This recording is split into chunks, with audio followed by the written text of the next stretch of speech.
I got a question for you. What does this city know about luxury? Huh? What does a town that's been to hell and back know about the finer things in life? Well, I'll tell you. More than most. You see, it's the hottest fires that make the hardest steel. Add hard work and conviction, and the know-how that runs generations deep in every last one of us. That's who we are.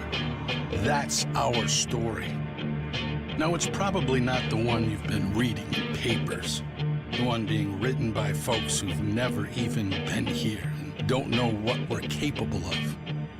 Because when it comes to luxury, it's as much about where it's from as who it's for. Now, we're from America, but this isn't New York City, or the Windy City, or Sin City, and we're certainly no one's Emerald City.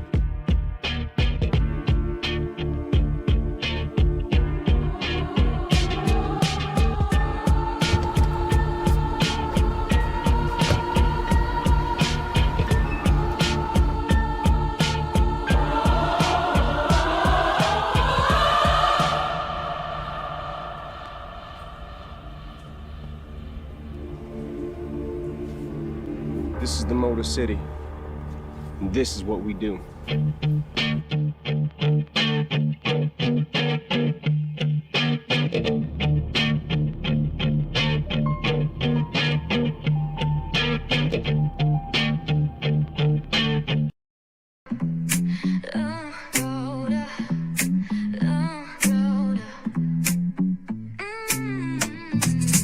Lights go low, the city goes high. Stories untold under moonlit skies. Braylon got the vibe, got the flow for the culture. Yeah, you already know. Turn it up, lean back, feel the breeze. Late night truths drifting through the trees. It's for the culture, by the culture. Braylon got the soul to show you. Breaking it down, lifting it higher. Feel the rhythm, spark the fire. Headlines flip with a soulful twist. Behind the scenes where the magic sits. It's the heartbeat of the now and the then. Where the story starts and never ends. Tune in, lean and feel the groove. Every moment, a vibe you can't lose. It's for the culture, by the culture. Braylon got the soul to show you. Breaking it down, lifting it higher. Feel the rhythm, spark the fire.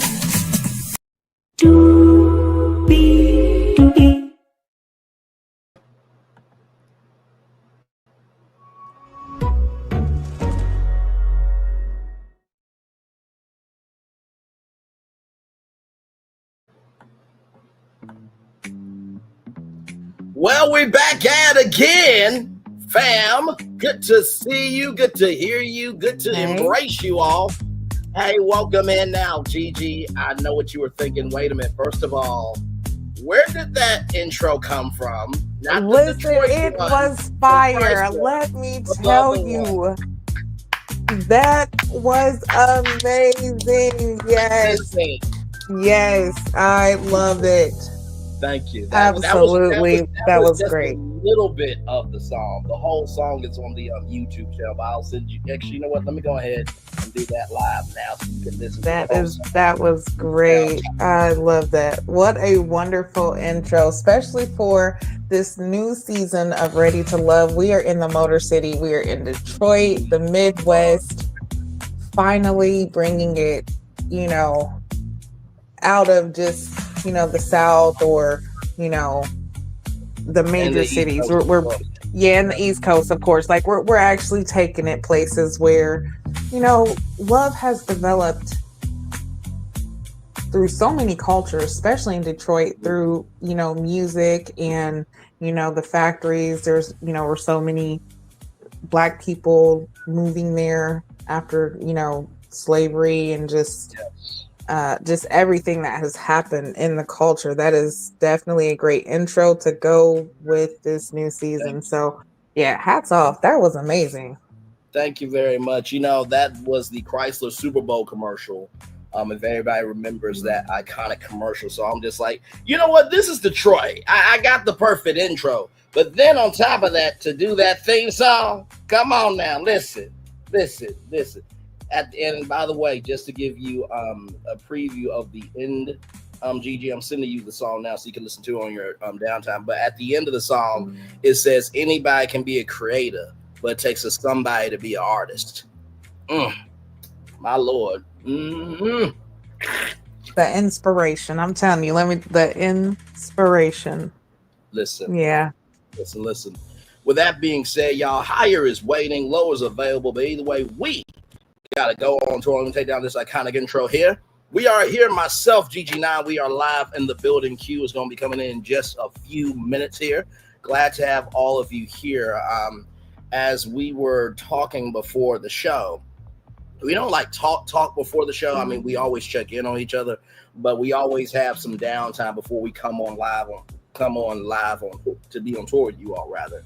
And in our group chat, we are very honest with each other. So when Gigi said, honey, what show is coming back?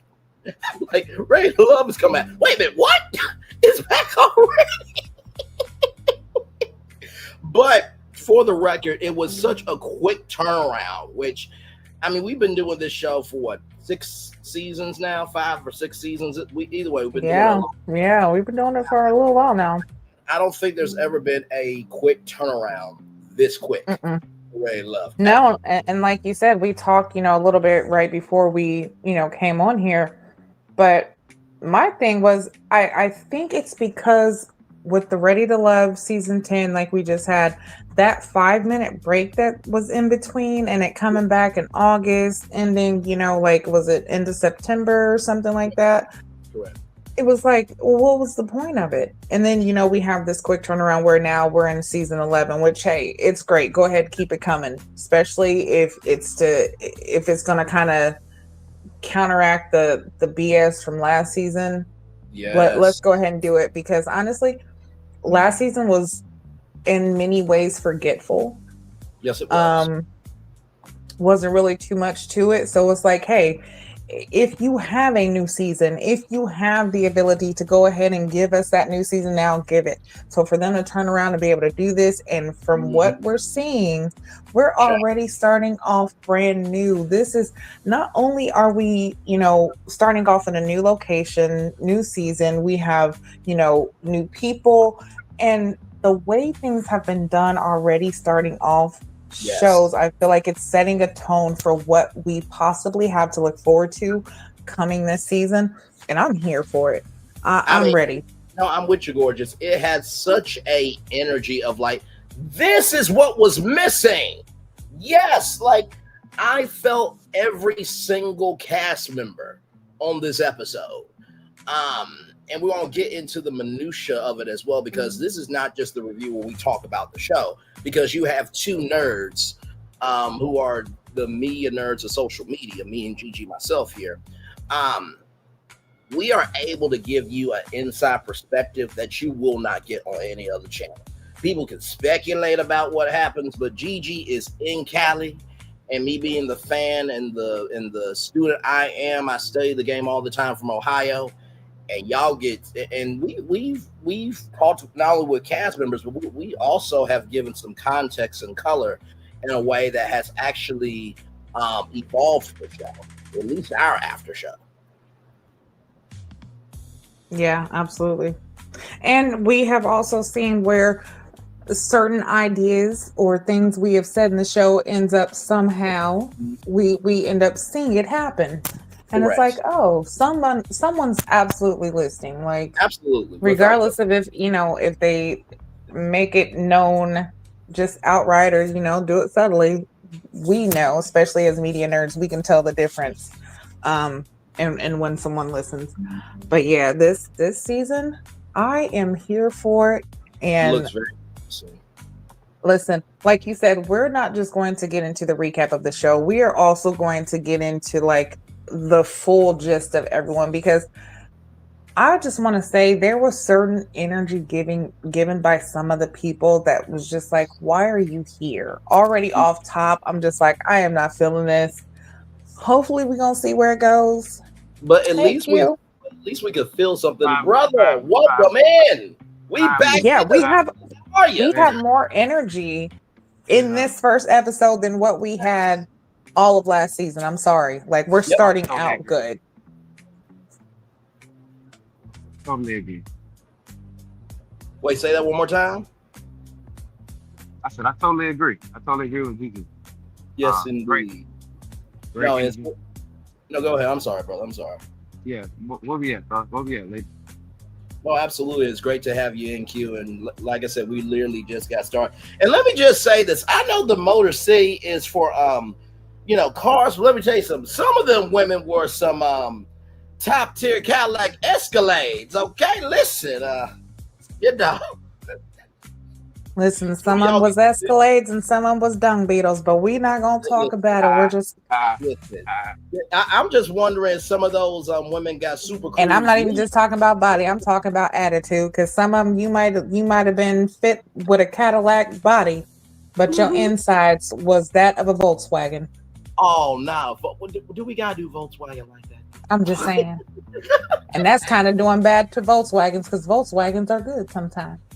But I'm saying some of them attitudes, honey. Yeah, it was bad. Yeah. You think wearing a push-up bra would have made your attitude go up a little bit, would have heightened your positivity, but baby, it did not. Oh my Lord. Okay, I'm getting too far. I'm sorry, because I've been waiting. Because honey, I'm telling you, just some of them attitudes already.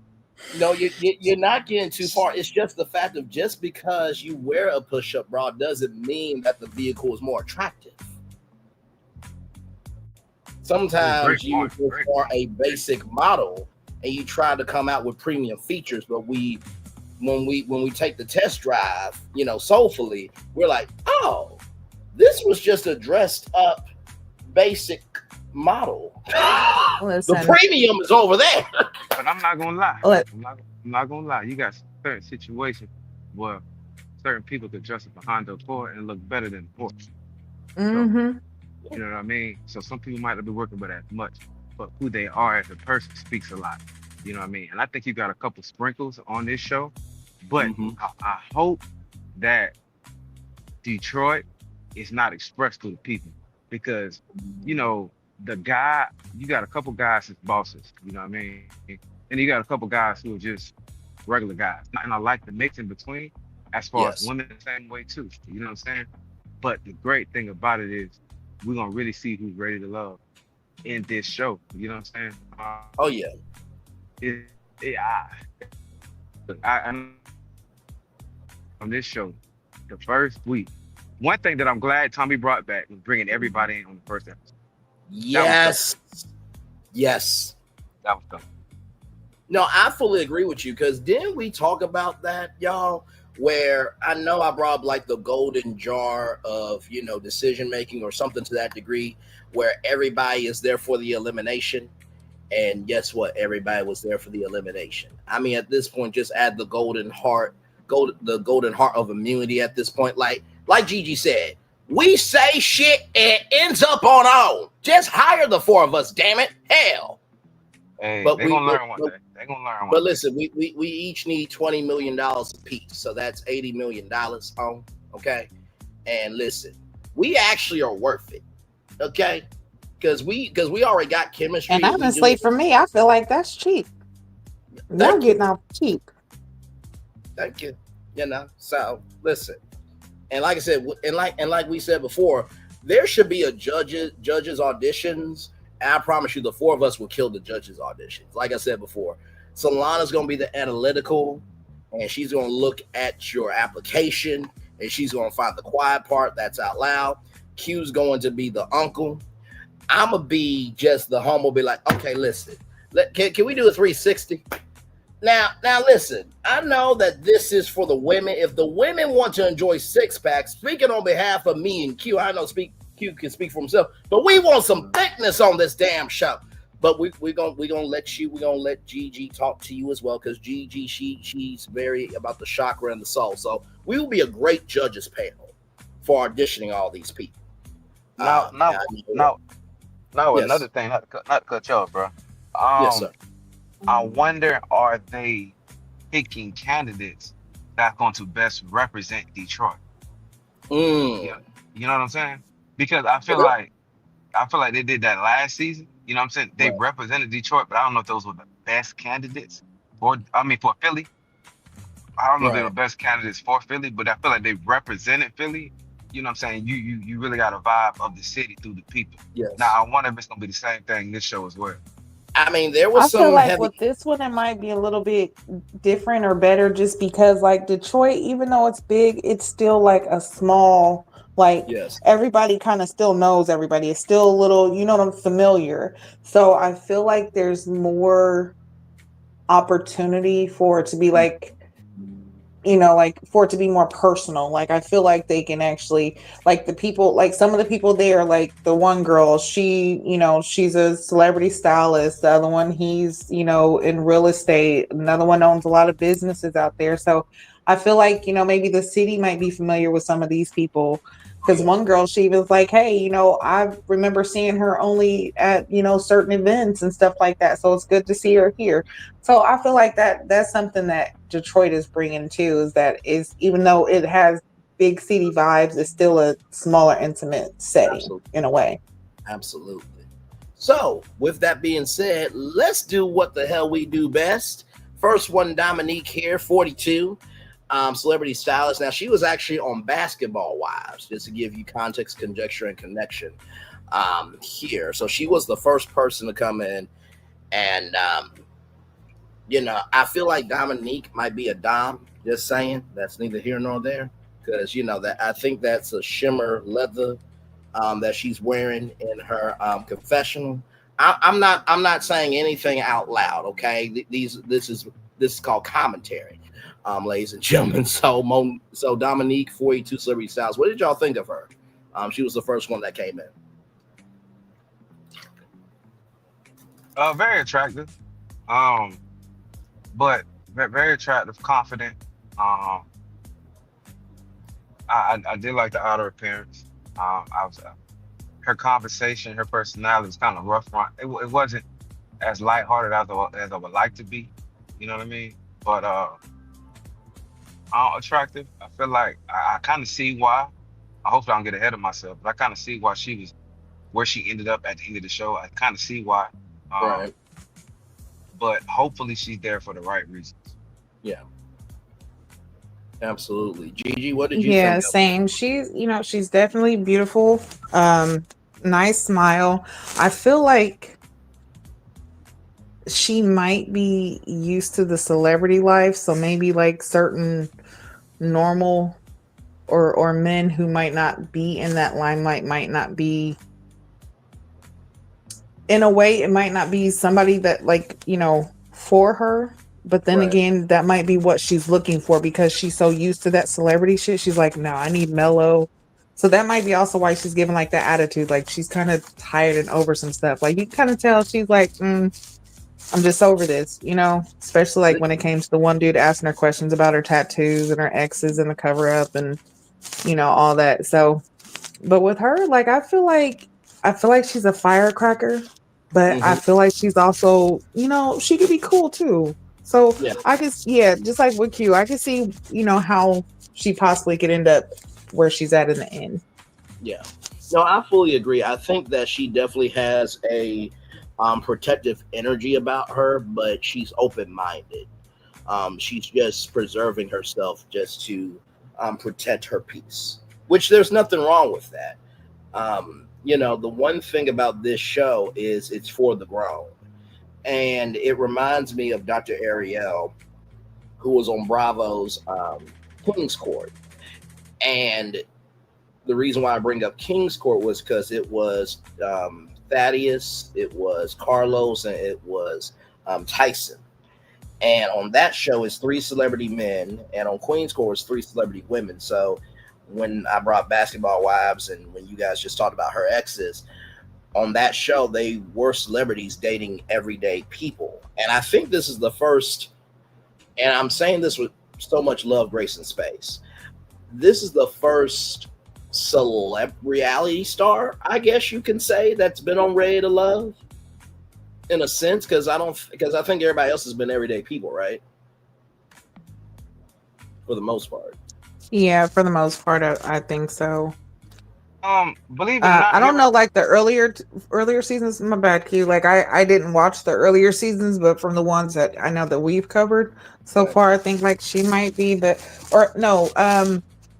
Well, Kiara was the Dallas cheerleader, so I guess in a sense that's kind of on celebrity level. Um, but I mean, I guess. What was you gonna say? yeah, my fault, Gigi. First couple episodes, they had a few people that were just kind of trying to break their nose into the scene, but I feel like old girl is the only one that's went from show to show. You know what I'm saying? Okay, Now I really hope, man, I hope that this does not become a trend. I really hope it doesn't become a trend because it would not be fair to the show. You know what I'm right. saying? Well, you got people Well, bouncing from let show to show to from a show. production standpoint, let's some of them, Hey, even though they might not be technically celebrities, a lot of them have jumped from other reality shows, game shows, even little short films. Like some of them you can find them on little Tubi films. Um, like little low budget production films and stuff like that. Now, like I said, they're not like high end celebrities and stuff like that, but they're a lot of them who are on these shows are trying to break into that market. Like they're trying to break in to Exactly. become in some type of, entertainment form. Correct. So you'll And probably see a lot of them jumping. Like a lot of people you might see on Radio Love, you'll see them on other shows. Just like some of the people we've even talked to, different cast members who want to get into other shows, and we've even seen them where they've talked about getting into going to other reality shows and looking never up have different. That's oh my god. Yeah. Whew, child, that damn show. Which we're still waiting for a season renewal for that show, but that's neither here nor there. But also too, to your excellent points, to Q and Gigi. Remember, fan bases are huge too, right? Right. So I don't know if this was a selective decision by the casting team and the casting producer. That was because and Gigi, correct me if I'm wrong, gorgeous, but I believe when it comes to casting, there's the main casting director, and then they're like sub casting producers that they each have a block of people that they audition, and then they choose those, and then they go to the main executive producer and all those people. So it's like you submit your information. That's round one. Round two is you go to the sub casting producers, and round three is the main casting audition. If I'm not mistaken. Yeah. And some things like with reality TV, that's most likely how it is. Like with film, it's a little bit different. Which it works like that too. For me, like, because I've actually had to be the casting director for certain films that we were on, and that was my title. Like I was a producer, but I was also mainly the casting producer. And my thing is I had to put up the casting call.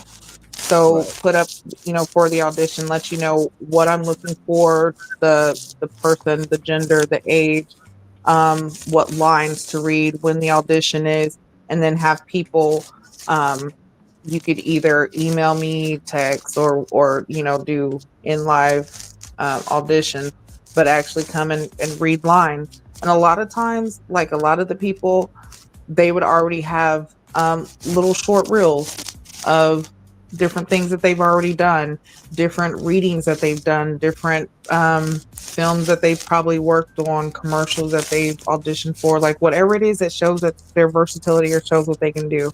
So a lot of times you'll look at that. But with casting, like when it comes to filming, there's so many things that will eliminate you quickly. Like sometimes if a person says, okay, well, for this, we want a person who is 5'7", 20 years old, looks like this, and you can come in and have all that, but you have brown highlights and they wanted someone who's a complete blonde. Oh, you're eliminated. You come in and the shoes that you're wearing makes you walk a certain way. That's not the walk they want. You're eliminated. So with reality TV, it's a little bit different. I would think that they would probably do it possibly like that too, where there's a main person who's just forecasting to make it easier. Like, Right. listen, they give the casting producer, this is the criteria we're looking for. This is, you already know, we've done this 11 seasons, so you pretty much know what we're looking for. This is what your job is. And you go find that so Correct. that it kind of takes less time. Absolutely. But I mean, yeah, it could definitely be done differently. I know, especially during like COVID, everything was through Zoom. Like Right. there were no in-person auditions or anything like that. So casting changed a lot, and some people still haven't even gotten out of that. A lot of people still do it through Zoom. So yeah, it's a little bit different now. Yeah. But yeah, definitely. I feel like if we were the judges of some casting, I think we would have some love connections off top, and it might not be a show. Right. I Wait a Right. minute. I seen how y'all walked in looking all cute in each other's eyes. Come over here. I ain't see lying. y'all. I see the love blossoming. I ain't I lying. see it. I see it. Oh, wait a minute. Oh, I see how you was looking at her chest when it was bouncing. Come over here. Come over Well, here. first of So I all, gotta. G, I can't help that I have eyes that can see and glasses that magnify the blessings in front of me. Now I know you're very territorial over, me being a millionaire, you being a millionaire, but I'm attracted to intelligence, and she's just throwing down me your knowledge, and the dress is filling out, so I'll probably have to produce something with her later on this evening. Well, actually, I won't be able to So do let that. me ask you a And question. can I just say? Oh, I'm sorry. Go, Can I just say one more thing? go ahead.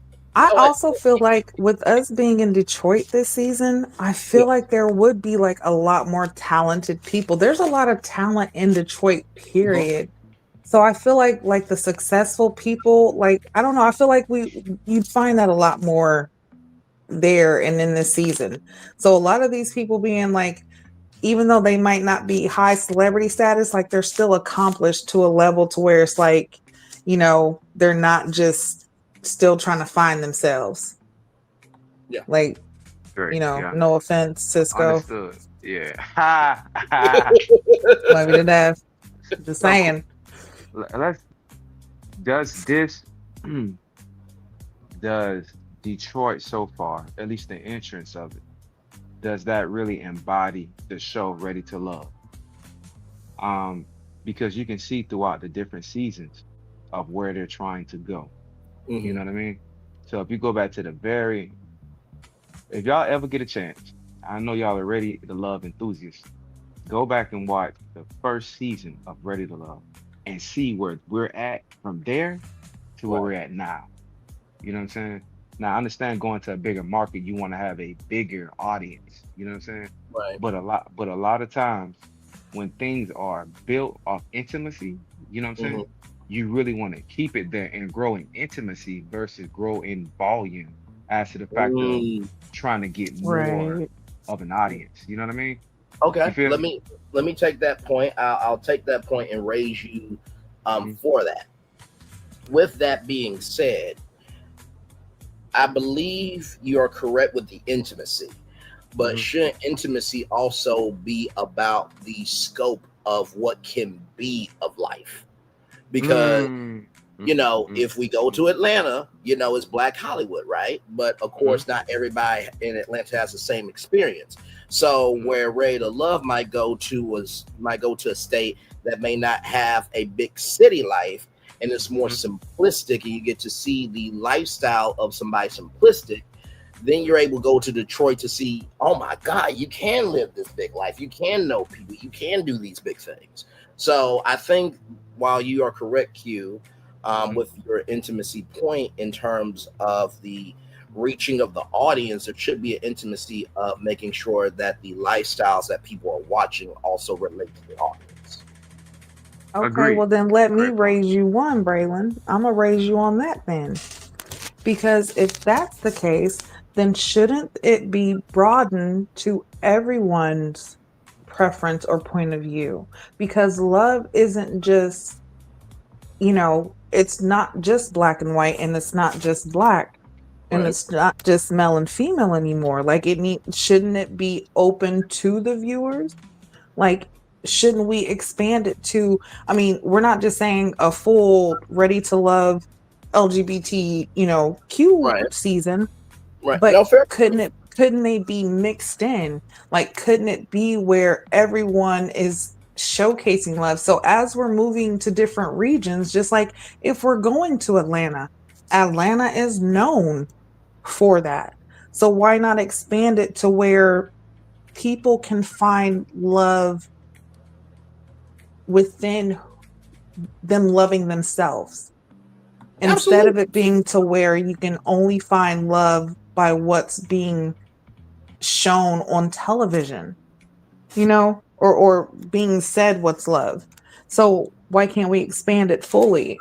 Still keep the intimacy, but Hmm. also expand on what is intimacy, what Oh, is love, what makes love, and you know show that everyone deserves love. Even people with disabilities, people who might not look with, big breasts and a big butt, and normal people who do have regular jobs, who really do just want love. absolutely. Single parents, like, let's expand it to people's real reality. No, you know what? Very well said. Very well said. And you know what? And this is the thing.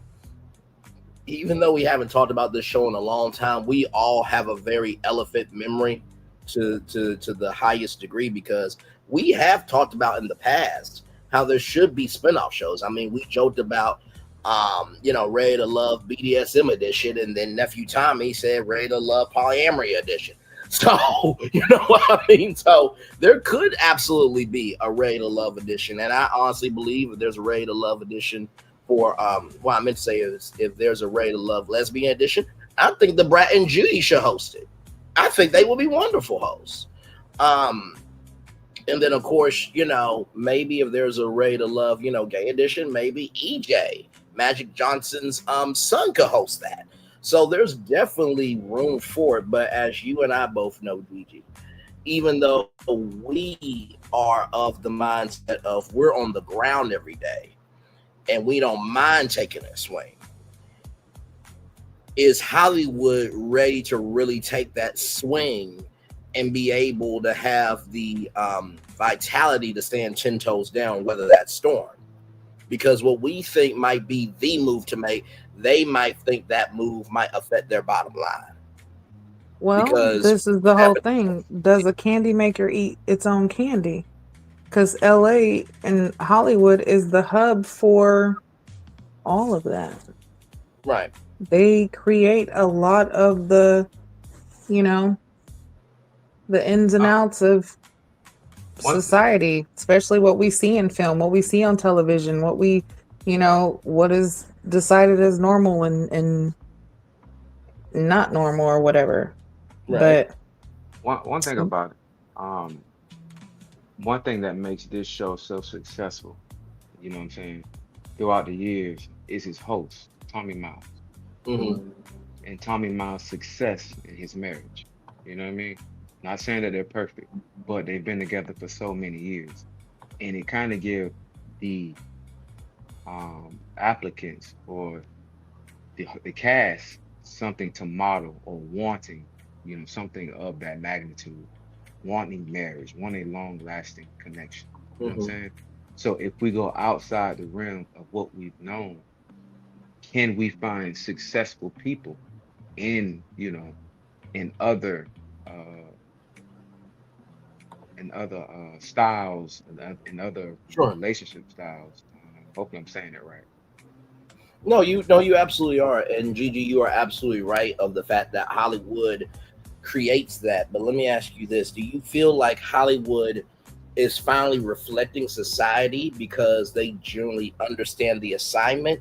Or are they doing it because if they see other people doing the assignment like me, you, Q, and Solana, that we're being progressive, then they have to do it in order to catch up. Because whenever, like for example, with Universal and Disney, right? The theme park war has been going for a long time. When Universal came out with Dark Universe, Disney World came out with Villains Land. And guess what it looked like? It looked like Disney was just trying to do anything just to keep up. So that would be my question to you. I fully agree with you, Gorgeous, that Hollywood definitely is creating a space for all of this, but I feel like they're creating it just to say, hey, we are seeing you, but that doesn't mean that they are fully about it. They're doing it for show. Oh yeah, they're definitely for show, because even though we see that Hollywood is becoming more progressive when it comes to, film and television, there's still a standoff with it. They're still not fully open to completely letting go and opening up and giving writers creative control and actually being able to produce what is true reality. Right. And that's why a lot of times you will see like the things, that we're talking about on more streaming apps. Exactly. Instead of I was just feature about to say film. that, Gigi. I was just about to say that, Gigi. You'll see a lot of that that's because that's how it happens. It'll go straight to streaming instead of it being a feature film or something that you're going to see that's in box offices and determines a person's award-winning ability. Because a lot of times in Hollywood, even though that is a behind the scenes thing that happens, even though that happens a lot where, there's a lot of, everybody's heard about the secret parties or the drinks and the different stuff that happens. So, the Me Too movement was real. So a lot of stuff, happens in Hollywood, but are they going to be honest about it? No, of course not. Of course they're not going to, let you know, like, hey, you can come into my house when it's dirty. No, you can only come in when it's clean. Right? So yeah, of course, I feel like with us, because we're more, even though we're not streaming, it's more streaming. We're not mainstream like that. So what we're doing is fine. It's okay because it doesn't affect Hollywood. Hollywood, no. If it is going to affect their money, they can't do it. Yep. So yeah, no. It would take for us to make those moves in order for it to happen like that. And then again, you got to wonder, like, hey, well, how many people are going to see it? Because then you got to worry about, okay, well, what streaming service is going to pick it up? Right. Where am I going to be able to show this at? And then at the beginning, middle, end of the day, and Q, I will throw it back to you, Rud, to make your point on this part of the conversation.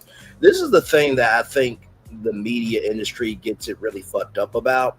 There was a point in time in the 90s where media companies can say, oh, well, we are the Walt Disney Company. We are Paramount. We are Warner Brothers. You need us more than we need you. Now it's 2025. It's like, hold on a second. Okay, brother, all good. Hold on a second. Now it's at the point where, guess what? You need us just as much as we need you. Because you have the reach, and I can do what y'all can't do. Right. And now if they don't have that reach, they're getting bought out. Exactly. They're getting merged, and now it's, you got Disney, who it's not just Disney anymore, it's Disney, Paramount, and all these other ones all under one umbrella. And it's like, okay, well, where's room for anybody else? That part is such a consolidation of the industry. And as you know, Gigi, I pretty much, Gigi has been on when I've broken down big media stories. And for those of you who don't know, Paramount Skydance is in the middle of a bid for Warner Brothers Discovery. Now, you're probably wondering, what does this have to do with Red Love? I'm so glad you asked. Paramount Skydance owns BET. For that deal to go through, Paramount had to get rid of their DEI initiatives and hire an ombudsman at CBS News. So if they somehow get Warner Bros. Discovery, the government could say, hey, listen, we'll approve the deal, but we need you to get rid of your DEI initiatives at Warner Bros. Discovery. Now, can you have two black networks? No, you cannot. So either OWN is going to combine into BET, or OWN will be sold off. You'll sell off BET and OWN, or you'll cancel both networks. So when we tell y'all that there's a bigger game afoot, or as I often say, if you understand the moves that are happening around you, you'll understand what you're seeing in front of you. That's what we mean by that. Because as Gigi so articulately stated, media is not what it used to be. And, you thought it was hard getting to the door in the 90s. Oh, it's much harder now. Because now you have statistics and data and followers and likes and impressions and everything else. So it's more of a longer hallway now than it was in the 90s. Not to say that in the 90s it wasn't a long hallway, but at least there was institutions that were solid, where there was diversity, where, if you can't go to Disney, you can go to Paramount. If you can't go to Paramount, you can go to Warner Bros. If you can't go there, you can go here. But now, because there are things becoming consolidated, it's literally becoming the same door. Yeah. It's like a mansion. And I was actually, not to cut you off, I was talking to someone, matter of fact, I think it was my husband the other day, about, if you notice, in movies, you're seeing the same actors, okay? Because there's not a lot of new actors coming through. Like it's not a lot of new talent. So you're seeing the same ones. You're seeing these old actors and they're playing, their younger selves again. And there's a lot of CGI happening. And it's a lot of, like, you're just like, okay, well, can we get some new people? And then the few new people that you do see, okay, well, either the movies don't go too far, or, you see them a couple times and then they're straight to a streaming service because now they're on a television show, and this television show is straight to streaming. And that's even the same with even a lot of A-list celebrities. They're even going, you'll see a lot of them who they've gone to television, Yeah. Because that's the way to make sure that they can keep acting, keep their paychecks, keep all of that going, because there's not a lot happening. Like there's a lot happening in Hollywood, but there's not a lot happening because of the back end bullshit that is going on. Like, there's of course the strikes that have been happening, and the protests and the walk-offs and the layoffs, and there's been a lot of cyber attacks happening. Like and then AI has been taking over everything, and that's also causing a huge problem too when it comes to filming in Hollywood. AI is taking over everything. Like, don't even get me started back to that point of what I was saying. It's almost and speaking of it, like, listen, I'm starting a new podcast about dark matter. I'll be talking about AI and parallel universe and different stuff like that. So you'll definitely have to be a guest, and anyone else who wants to be a guest, definitely. Please. So I will let you know when that launches. It'll be launching here in the next few weeks. So and congrats. But AI is taking over.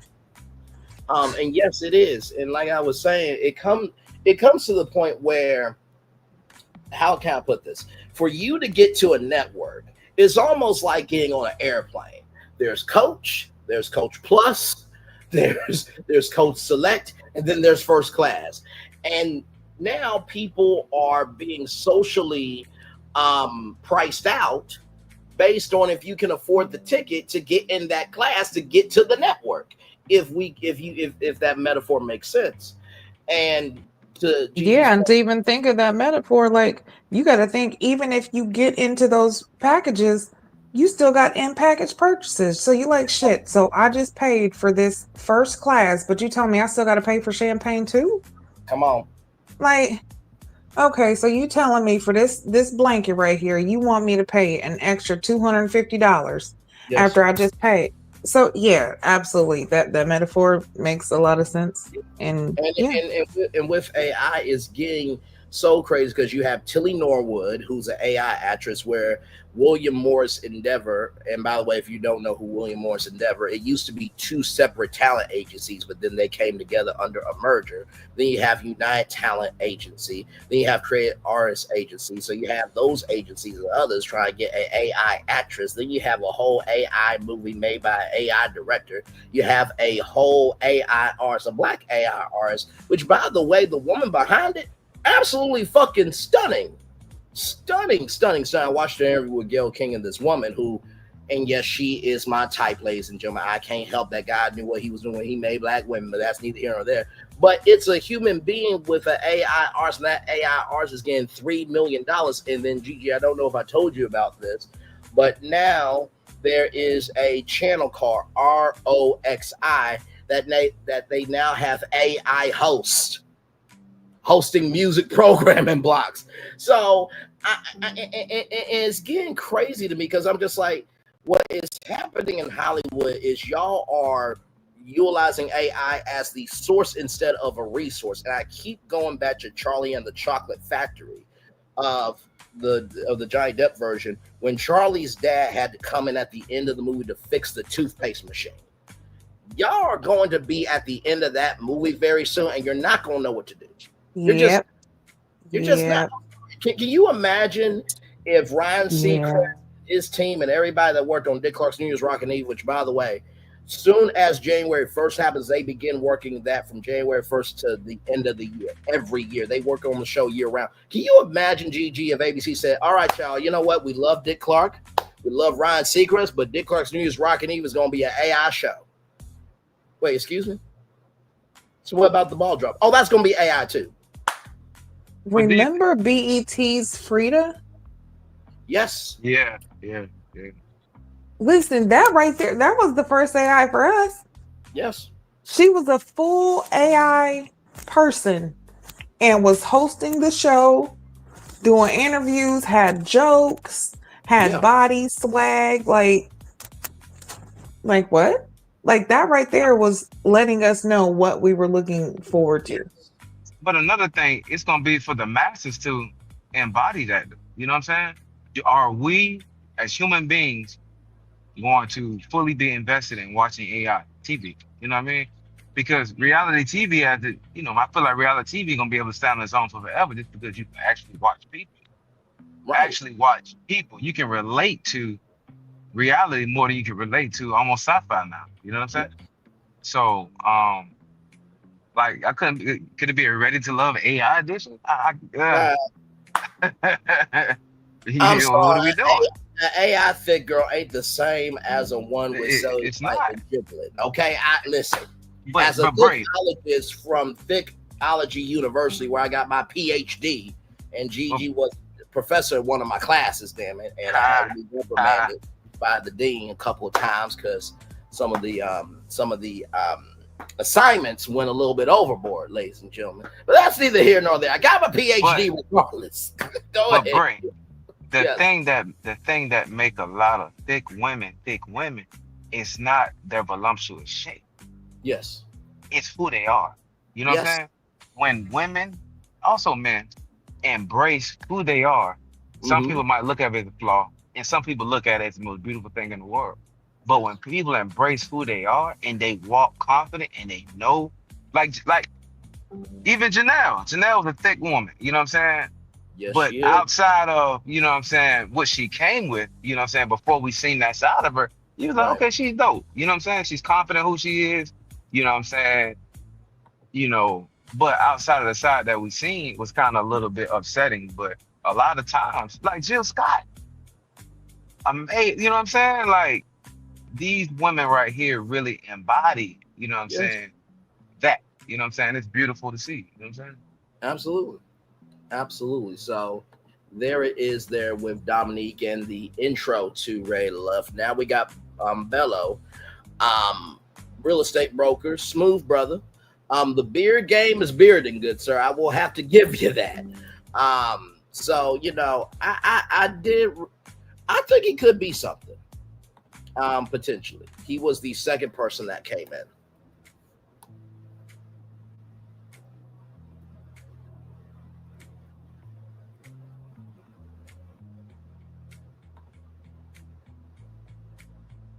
Q, you there? Yeah, I like this swag. He was confident. You know what I'm Yeah, saying? he The was outfit was cool. Um, he came with it. You know what I'm saying? Very smooth, not doing too much. You know what I mean? You can tell he's gonna be a fan favorite. You know what I yes. mean? So I'm liking what I seen out of him. Yes, absolutely. Same here. And not to mention, he was a very relatable swagger. It wasn't like you could like talk to him. And then we have Child. If Deanna had the donk, Emily got the milk factory. Okay, listen. Listen. If Deanna was IHOP, this right here, Jesus, be offense. I mean, we got a thick Cirque du Soleil woman. Okay, good damn. I just need her to turn her eyelashes down just a little bit. She needs to turn them lashes down a little bit. You know what I mean? Like, you're already an attractive woman. You got the hips and everything else. Just turn them puppies down a little bit. I don't think they've come out with the eyelash dimmer yet, Q. I don't think they've come out with that yet, but I feel what you're saying. So Emily, she's 44 years old, and she is a seamstress, but she's not just a seamstress for anybody. She is a seamstress for the Detroit Pistons basketball team cheerleaders, and she also works with high school students as well. She's given me Janelle a little bit. And what I mean by that is she has that confidence about her, but as we get into it a little bit later on, she seems to be a little bit more reserved than Janelle, because at least Janelle had a little bit of personality. But that's where we are with Emily. Hey, Gigi, welcome back. I was telling the people that I got my Thigology degree from Thigology University. Was a PhD, but I had to be reprimanded by the dean a couple of times because some of the assignments went a little overboard. But besides that, I did get my PhD. Were the assignments overboard, or did you just go overboard on your assignments? I was trying to get that extra credit. You know what I mean?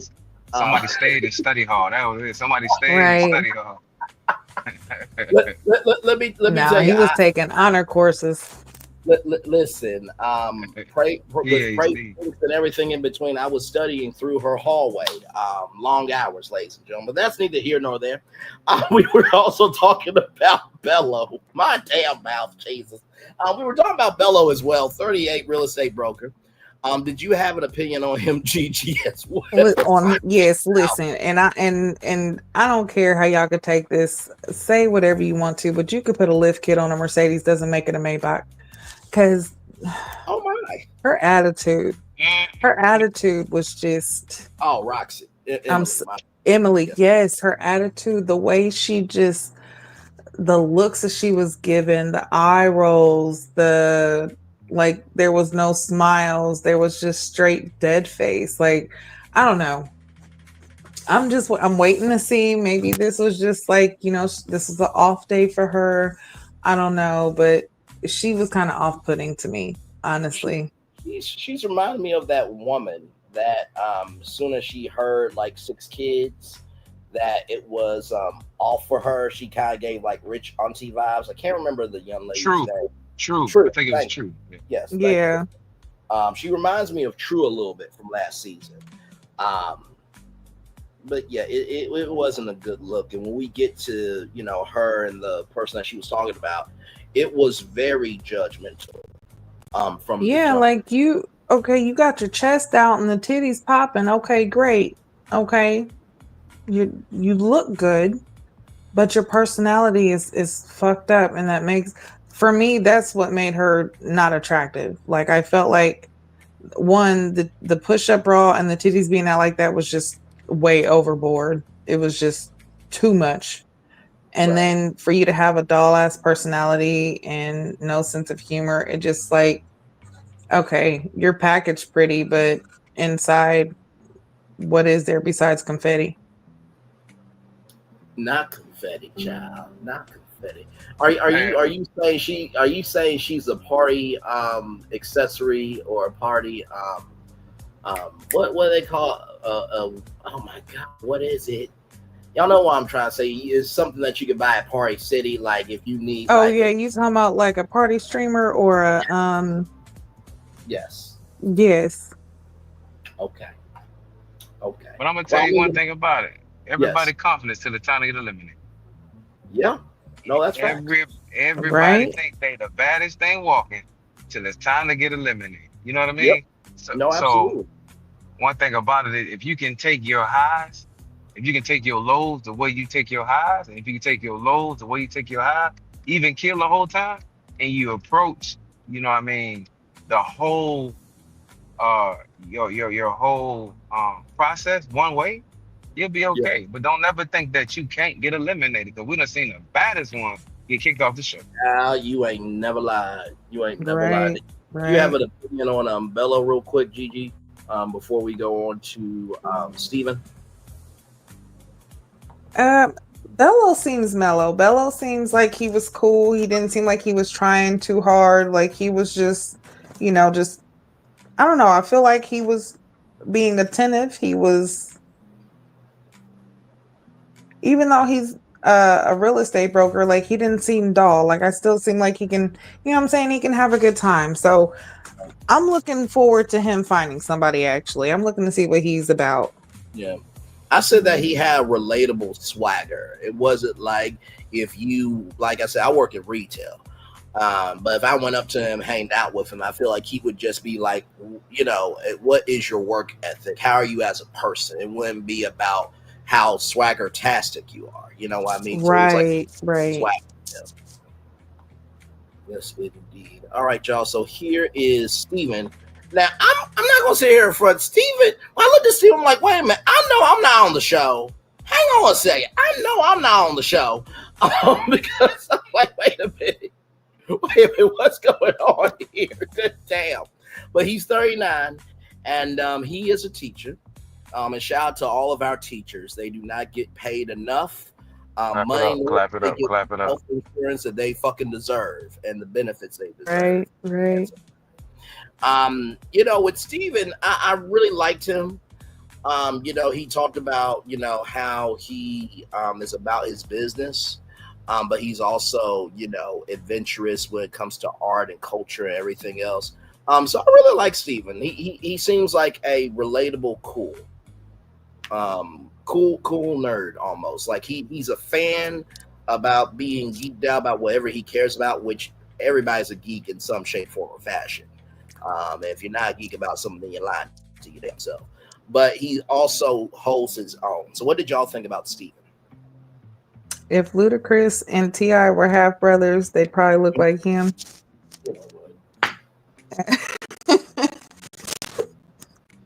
You know what? We won't let him live his life. Hey.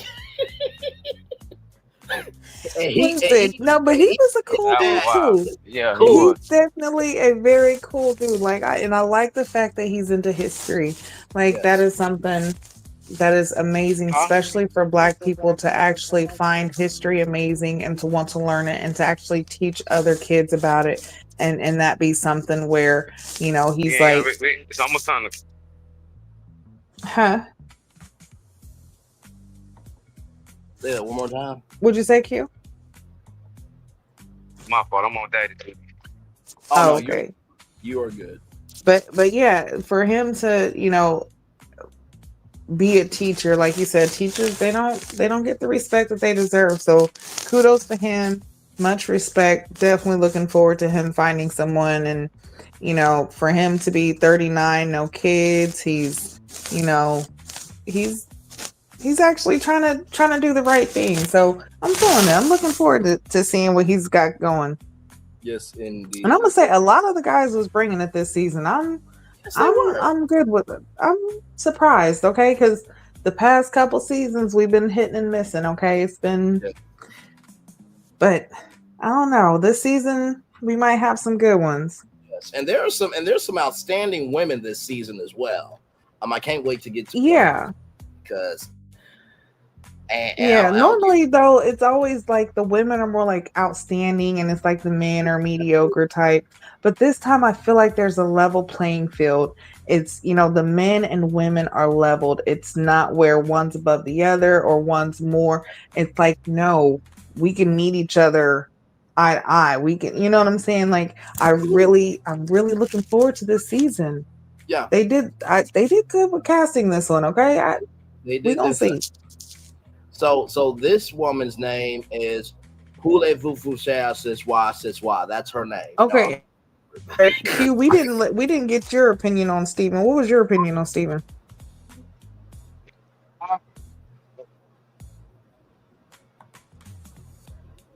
Q, you there, brother? Yeah, I like Steven. I think he's gonna add a real cool dynamic to the show.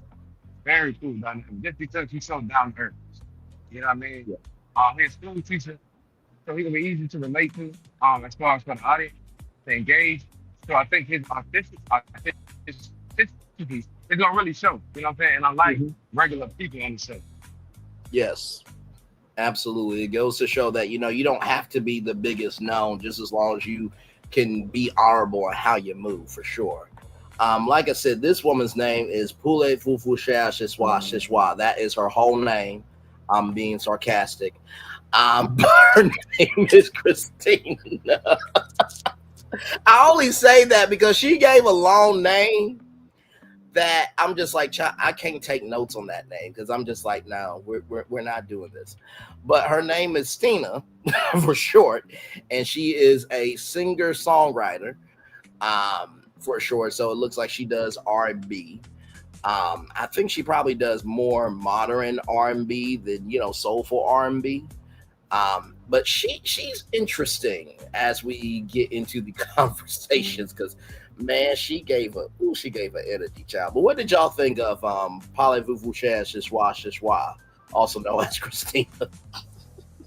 Yeah, same. Waiting to see what she's got going on. She definitely has a vibe. She's, I feel like she's, fun, funny, definitely can bring a lot to a relationship. So I want to see what happens, but I also feel like she's got that dark side to her too. Like, if she don't fuck with you, she gonna let you know, and it might not be in the most pleasant way, but it's gonna be known.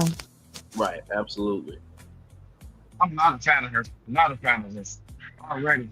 Just because I feel like when she came on the show, she was here talking about, I sing this person, I'm this, I'm that, I'm this, I'm that, I'm this, I'm that. You know what I'm saying? So I'm really thinking like, what are you really here for?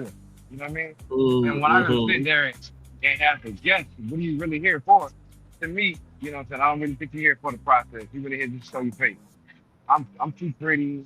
What I'm gonna do with this face, right? Yeah, you're right. You're right. That part did throw Energy. me off. It was the fact that I have to be in VIP and I was supposed to be in Vegas. Yeah. Some people say that part, yeah. Or a couple of seasons back.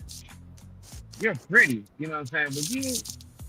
But you listen, you pretty, but you ain't drop dead. Like, I mean, there's a lot of other ones.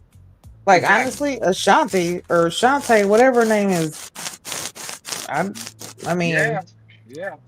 But you know what? You are absolutely right. I forgot about that part when she was sitting there. Yeah, you're right. And Gigi, for her mentality to be that at 37, 38 years old, it's just like, you're close to your 40s, going to your 50s. Like, your better years are behind you. You know what I'm saying? So if you sitting there relying on your aesthetics at this age, who and what are you? You know what I mean? And not to mention too, Q, to your point, because when she said that she always has to be VIP, I remember a video where Jill Scott was like, "That's what the fuck I'm talking about." She went to a Beyonce concert, I believe, just to go watch Beyonce. Like a true artist doesn't mind going to a concert just to see a concert because they're about the creativity of it all. So yeah, and she actually doubled down on that. Was like, I can't sit and basically saying she can't sit in the crowd and enjoy the show. She has to be VIP. Like, girl, who are you? Like, your status isn't even VIP level like that. Like,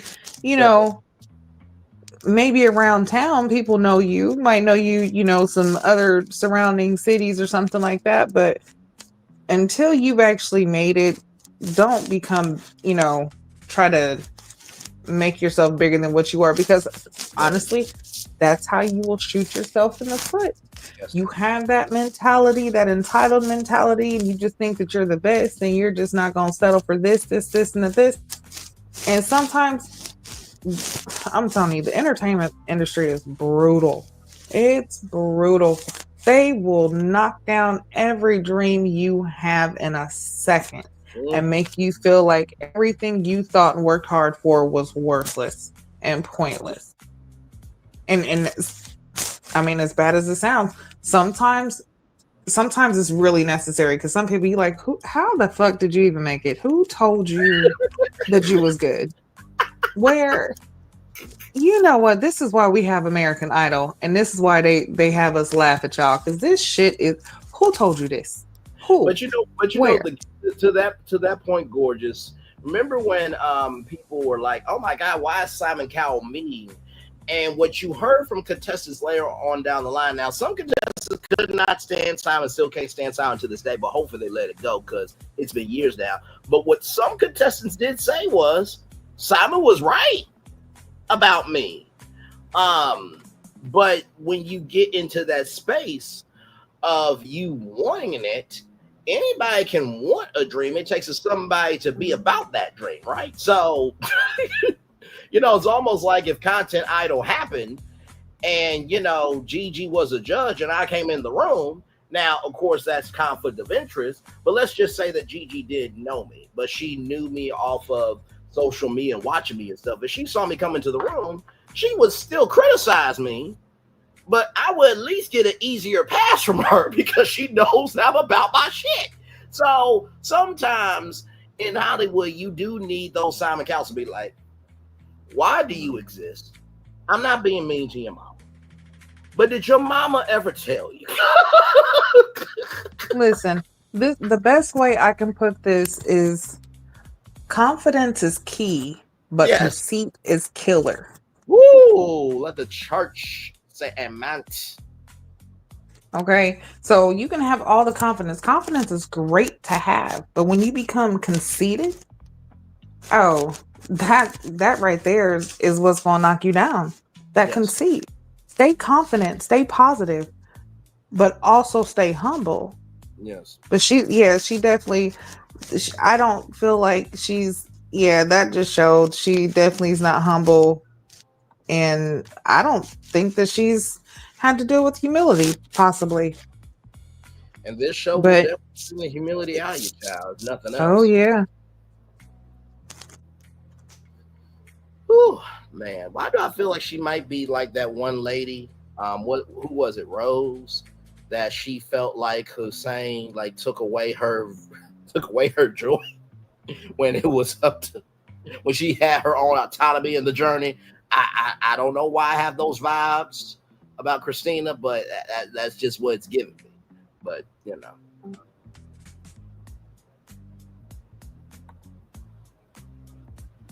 Yeah, I still want to see what's going to happen. Let's see if she could change it around. But if she's still stuck with this, conceited way, no, she's not going to make it too far. Not at all. So then we have Devon. He is 38, a university project manager at the University of Michigan. And, I think he's about his business. I just didn't really get a big read on him. Now, I will say this. In one of the conversations, I think it was Emily, she said that he was doing too much with his hands and stuff like that. And then Dominique talked about his fashion choices. he wore dress pants and a button-up shirt. And not to mention too, like, I'm sorry, I'm just gonna be real to Dominique and to Emily. If y'all had it together, why are y'all on national TV trying to find love? Hand gestures? Gigi, how many times have you seen me on Virtual Tour Live? Quite a few. Do I not use hand gestures while I'm explaining stuff sometimes? Yeah. But does that make me less than a man? No. Thank you. Like, come on now. Like, I just, damn. But I couldn't get a big read on, but I felt like those two things were a little. And then the Ashley girl, I think her name was saying how his voice was the same one who's talking about his hand gestures was saying how his voice was girly or something like that. Yeah. I mean, I didn't hear it whenever he was talking. No. And the hand gestures that he was doing didn't seem like they were like, too big of a deal. No. Now, would I say that he might not have been the most entertaining or could have been a little bit on the boring side? Yeah. I could understand if they said like, hey, he's just not my type because, conversation just wasn't going anywhere, or, he just didn't seem too interesting. Whatever, fine. Like, that all makes sense. But yeah, the hand gestures, like, and then his talking about he looked like he was coming to church or going to Bible study, whatever she said, like, that was just too much. Yeah, I'm just like, and not to mention too with Dominique, it's like you don't even want to talk about your exes, which every woman and man has the right not to talk about their exes. That's not the issue here. But if you don't want to talk about your exes, but you talking about this man dressing for Sunday school, well, I mean, he looked respectable to me.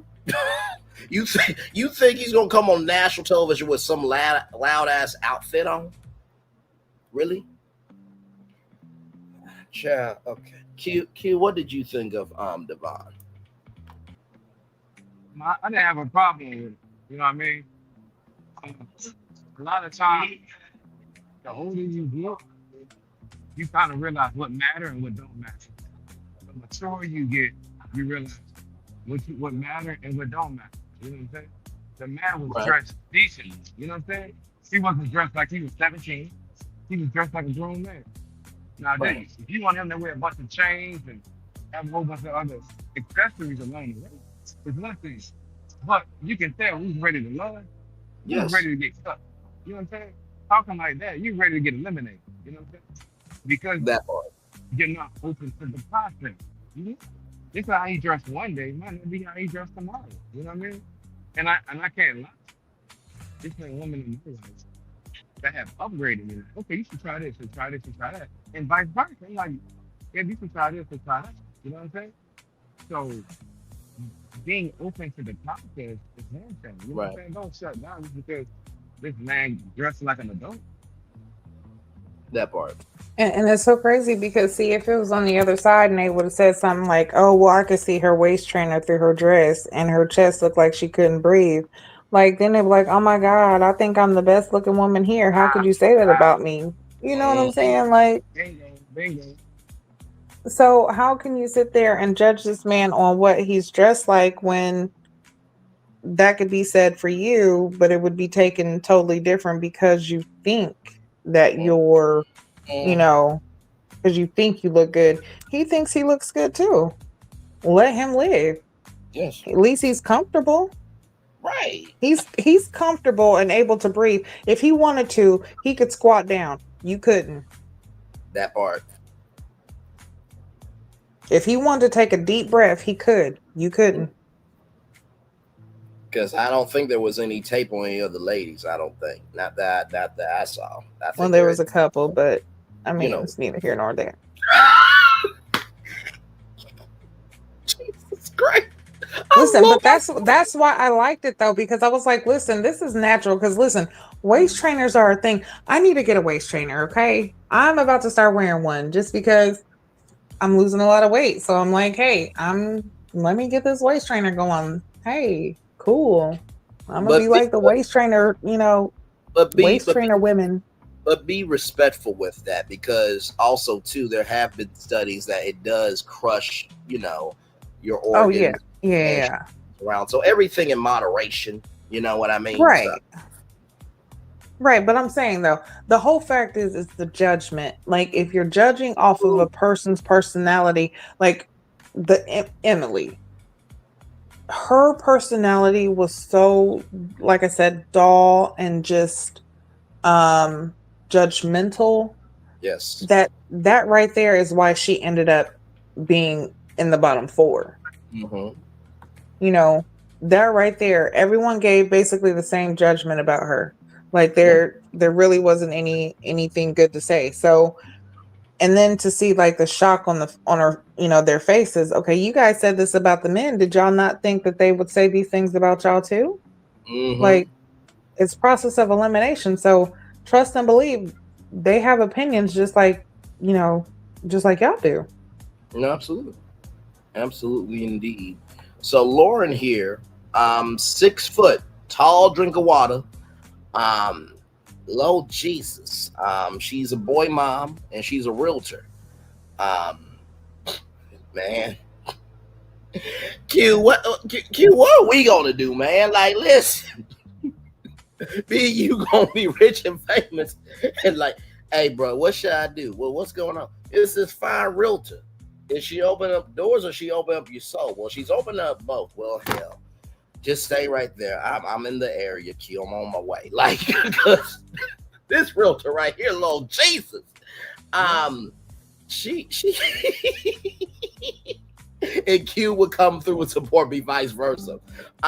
So tall drink of water. Um, she definitely has a personality. Um, she has a thing about height. Apparently, because one of the guys was allegedly a little bit shorter than her, but not like short. But I do remember in the preview, and you guys correct me if I'm wrong, that I think Lauren wanted to see like a guy's shoe size for anatomy purposes, if I'm not mistaken. But I think that was Yeah, I Lauren. wanted to see his hand. Yes, his hands. That was Thank that you. her? You sure that was her? You talking about toward the showing the next season? I mean the next Yeah, show? that was her. Yeah, I believe that was her. Yeah, because she's the same one who was talking about how she wants to know basically your anatomy because she wants to know if it's gonna fit. She says she don't want no Escalade, but she also, she don't want no minivan either. Yeah, she doesn't like sedans. Yeah, so But she says she needs to know. the thing about it is for her, um, she coming there 6 foot, 3 kids. You know what I'm saying? So a lot of times guys are more open to Hmm. women's height, no matter what size shape. You know what I'm saying? Guys are a little more open. But her being as tall as she is, um, a short king might be for her. If she's open to the process. You never know. Right. Short king got might got what she needs. You know what I'm saying? So she needs to be a little more open to the process. You know what I'm saying? Because if not, she's gonna find herself on the other side of the board.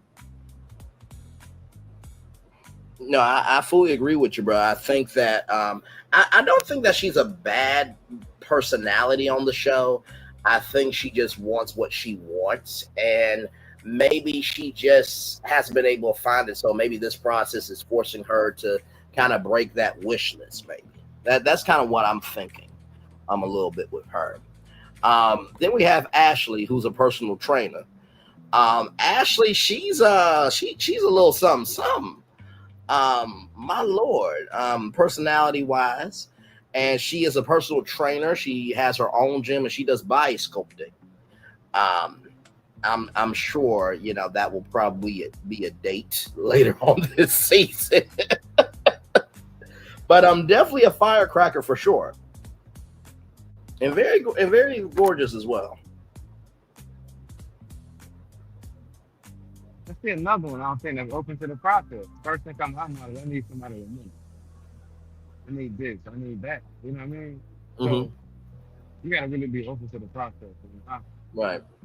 I'm trying to say, if you knew, if you If if what you wanted was out there, you would already have had it. That part. You wouldn't even be on the show. If that was the case. You know what I mean? If that No, was the fully case. agree. Yeah. Yeah, What else? that's true. I agree with that. Like I think she's open to the process of finding love on a reality show, not necessarily the true process of finding love. Mm-hmm. Because I also think in a lot of ways, like some of these people, even if it's not necessarily to find love on the show, is to put themselves out there to find love regardless. Correct. This right here is bigger than putting yourself out there just on the internet, just going through a dating site. Because dating site might be limited to your area. Or even if you expand it to somewhere else, it still might not reach as many people. But being on television, you get to look your best, people get to see you, they get to kind of see what kind of personality you have and form an opinion. You join fans. Next, you're semi-famous. People are wanting you more. So this is also another form of dating. Even though you're not there to find your person on the show, you're still there to find a person in the process of getting yourself out there. Absolutely. Without question. You're right, because there have been times where after it's all said and done, your DM blow up, depending on how you move. But it also depends on if you drunk Combav coffee throughout the season or not. With Combav creamer in it. Yeah, Sugar, but that's here or there. Go ahead. Because some of them, a lot of them, they start with no followers, nothing. Yes. Next, they come on the show, they have followers, they got, channels. Now they're venturing out and doing stuff they wasn't doing before. So, I mean, yeah, it's just another opportunity of networking. Yeah. exactly. But another thing that it does is it really shows you. You know what I mean? It really does. If you really Yes. take the process serious, I'm pretty sure you can gain something from it. You know what I mean? Um, as far, as far as in your love life as well, you gotta take the process serious, even though it's benefits that come from the show. But Mm-hmm. make sure that you're there for the right reason, and also you can benefit from it. But just lead with your best foot forward, and be open to the process. You know? Yeah. No, absolutely, fully agreed. And then we have Darius here, 40 years old, exotic car owner, and also banquet hall owner. So I am sure, Gigi, I'm saying this very sarcastically, I'm sure Will Packer and Nephew Tom was like, hey, listen, can we use your banquet hall for some date scenes for some for this season? Right. We got a budget, but since you own a banquet hall, you know what I'm saying, we'll give you a good edit. All right. We'll definitely look out. Yeah. I'm being facetious when I say that, but at this point, 2025, with so much in budgets being cut, y'all, that could legitimately happen.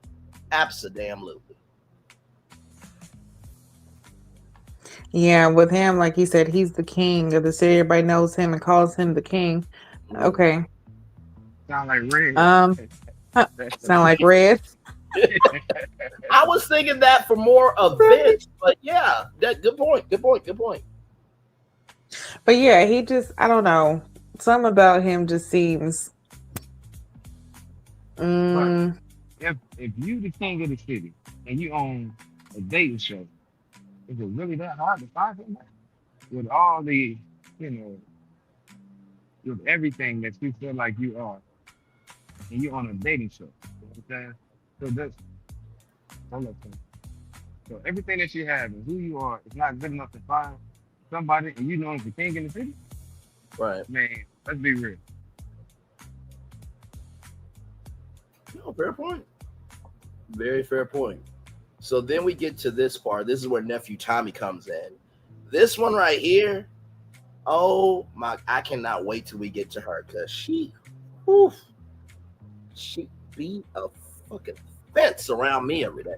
But this is where Nephew Tommy is talking to all the people. And this brother right here, he has something that I don't think we've ever seen on Ready to Love.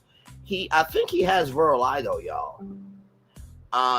If you notice and his name is Ricky, by the way, everybody. If you notice in Ricky's confessionals, he has a bit of white on him, and I believe that's vitiligo. I could be wrong, but I believe that's what it is. I don't think we've ever Yeah, seen that's it what it already. looks like. Yeah. So I thought that was very big to showcase, like we talked about the Hmm. of people dating. I mean, Winnie Harlow, one of the biggest vitiligo models in the world.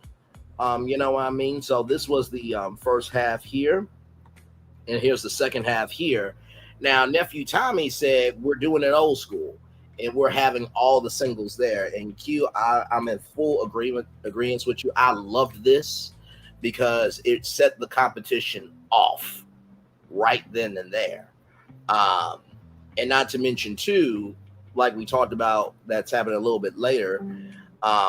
Because remember when I talked about the golden jar and how each week the women and men can keep power and stuff, but everybody has to vote, with their vote and put it in the jar, and then everybody sees the elimination in front of them. That kind of happened with nephew Tommy a little bit, because nephew Tommy goes around and will tell you the choices here that got up for elimination. Maybe not, but we'll get to that. But nephew Tommy talked to all of them, the men and the women. So what did y'all think of this opening shot of nephew Tommy having all 20 singles there this season instead of 10 now? Five men, five women, and then meeting the other five men and five women later. What did y'all think of this first shot of It Tommy? shows what we're doing different this season in a new place, because starting off already, we're, instead of it being separated like that, it's everyone being able to mingle and meet each other all at one time, and it being more like a group thing. I feel like it shows a lot with the show this season. Yeah. I like it, but I don't love it. Also, I'm glad they brought it back, but on the back end of it, if you're gonna do 20 people, right, it's gonna be hard to put all 20 people on one episode. So I really feel like if they would either extend the first mixer, maybe the whole show this and a little bit of the second show, or let the first show be at least an hour and a half, so you kind of get familiar with all the cast. You know what I'm saying? Because you really just got small snippets of everybody, and some snippets really didn't draw any people, do a lot of people in the justice. You know what I mean? So I Right. really wish that they would either extend it a little longer, or just go the whole first episode in the corner of the next episode. And I think that right there would give everybody a better, it's kind of hard, since the people, a So lot do of you? times, No, go ahead. go I'm ahead, sorry. bro. Go ahead. No, go ahead, Fish, brother. I'll come right after you. A lot of times, what you want to do is, with your audience, you're trying to get the audience connected to casting. And a lot of times when you watch TV, that's why you got favorite players and favorite, influencers and stuff like that, because they're related. So you're trying to find somebody that's going to keep you watching the show. You know what I mean? So once we find your key element, what you like on the show, you know what I'm saying? You can now support that person. You know what I mean? And keep tuning in for that person. Yeah. You No, know that. absolutely. So with that being said, good sir, a very articulate point as always you do. Do you feel like, and Gigi, you can chime in on this too, gorgeous. Do you feel like Q and Gigi that maybe it could have been a 2-hour season premiere, because The Bachelor on ABC is 2 hours, but then again they've been on for over 30 seasons, or it should have been a part one, this Friday, and then part two of the mixer next Friday. Agreed. Part one and part two. That'd have been perfect. Oh, You know what I'm saying? Part one and part two. But oh, also, I wonder, not doing a part two, I don't know what other curveballs he's gonna bring, because those are essentially 2 episodes. We'll show you. Let's leave you the length of the show. 10, 12 episodes. Yeah, Not the most. usually it's about 10 to 12, sometimes 13 episodes. Yes. Yeah. So I guess they're gonna be more content with the cast instead of the introduction. You know what I'm saying? So hopefully we get a lot more volume after the fact of Yeah. content, a lot more content, a lot more dates, stuff like that along the way. Right. G, what's your take on Yeah, it definitely could have possibly just been a 2 hour introduction. Um, you know, but also I wonder, with there being 4 eliminated at the end with the Child? surprise, how Right. many's really gonna stay? Are you gonna keep all 4 and we stay, maintain 20 for, the next week? Mm-hmm. How, I want to see how this is going to play out. Oh, that's very true because if we all remember Sahara from last season, she really got a second chance. And she was Black Jetta to say, screw all these people that vote for me. And somehow Sahara took that inch and made it a mile. And she turned it around where it was to the point where I had to admit to Q and Gigi that they were right on her. Took a long while, though, ladies and gentlemen. Took a long damn while. But with that being said, to Gigi's point, could this be a second chance for all 4 of them? And then maybe at the end of that episode, maybe it will be only 2 people to leave.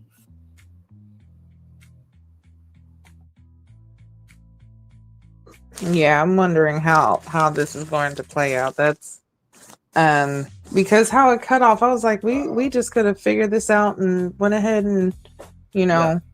either did the eliminations and move forward.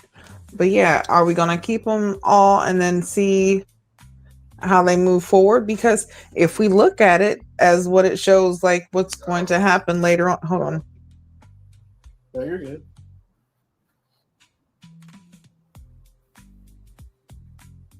You are fine. Sorry, guys.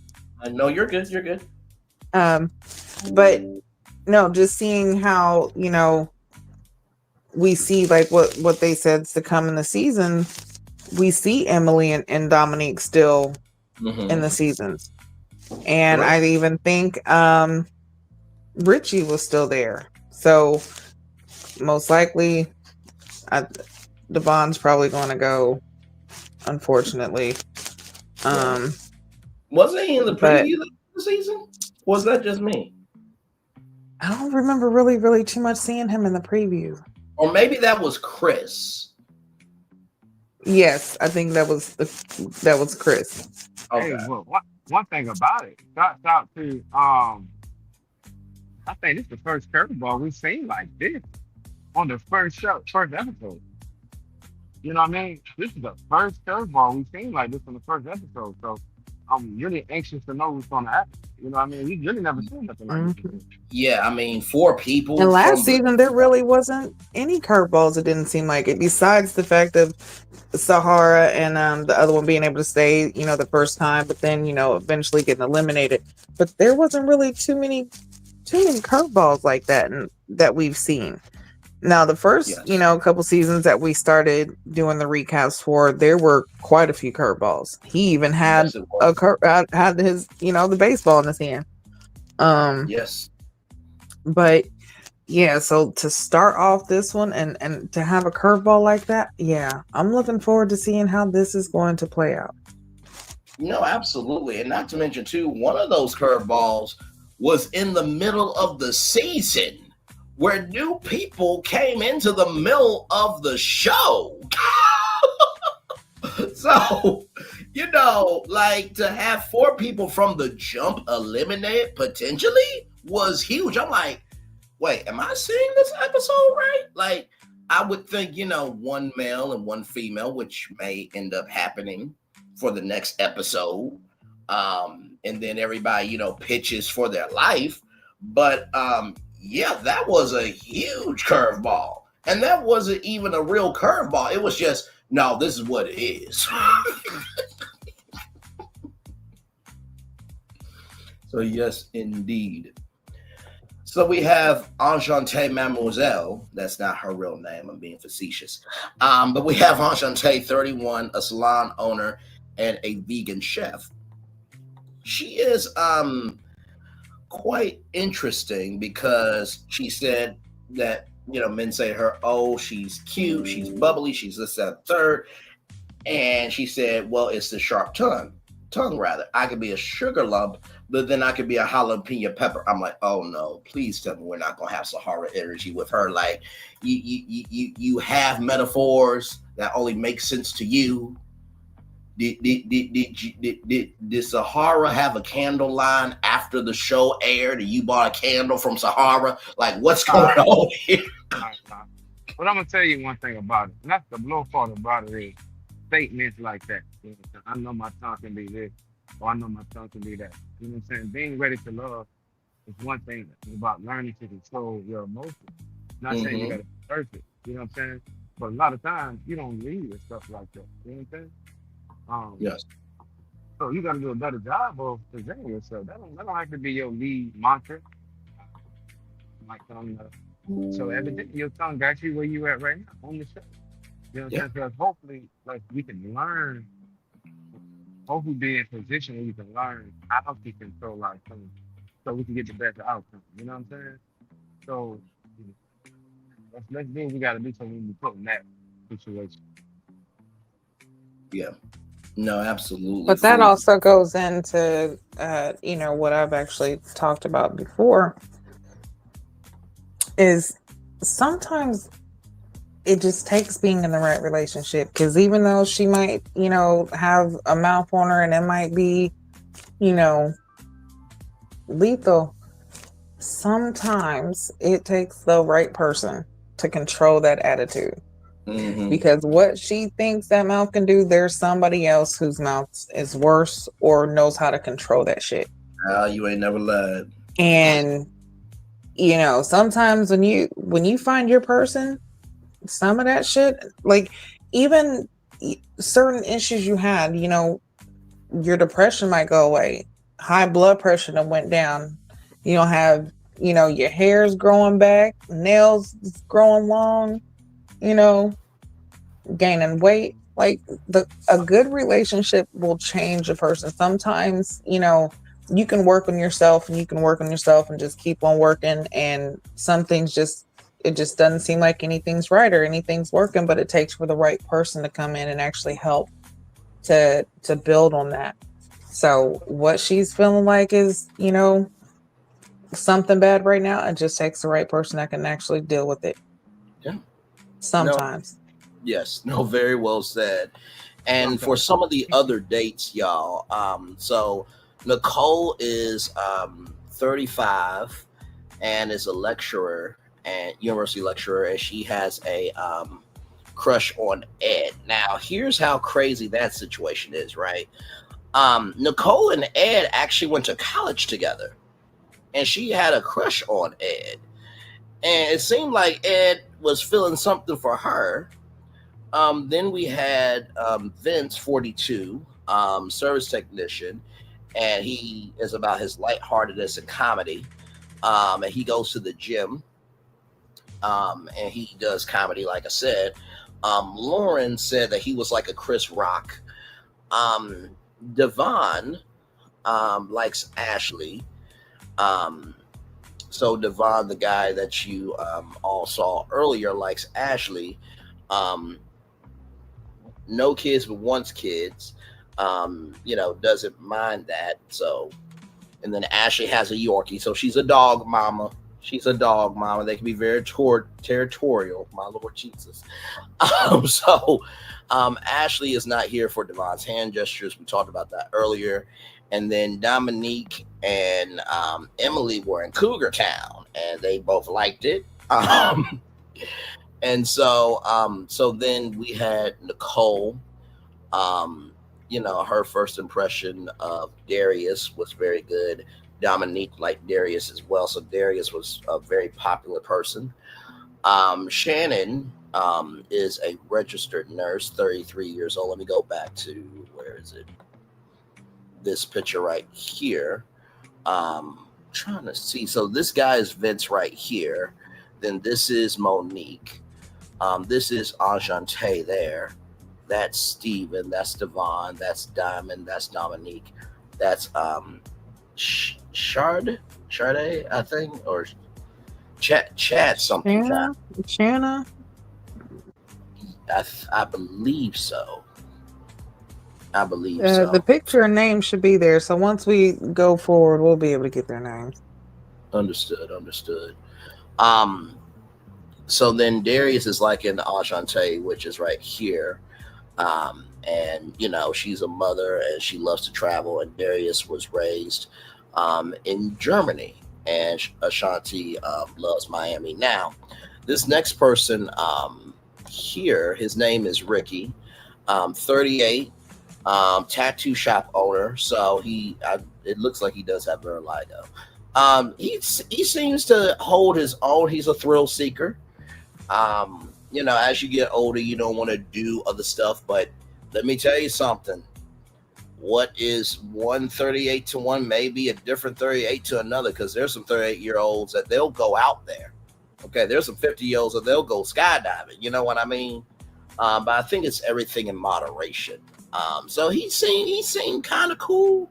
I think he's just trying to find his way. What did you guys think of Richie? I think Richie know who he is, but he needed the right person to be by him. You know what I mean? Mm-hmm. That's just who he is. He's exciting. You know what I'm saying? He likes thrills. He likes motorcycles. But when you're talking to older women, you know what I mean, there may not be so quick to want to be a part of that, because a lot of times association come with, they like, the older you get, the more settled you become. You know what I'm saying? You're not really open to try a whole bunch of crazy things, because a lot of things come with injury. You know what I'm saying? Right. And I can see why old girl was not so particular with him. That just really strike a match on him. You know what I mean? But hopefully he stays on the show. I think he'll be a curveball, but I just don't see him last season. Yeah, same.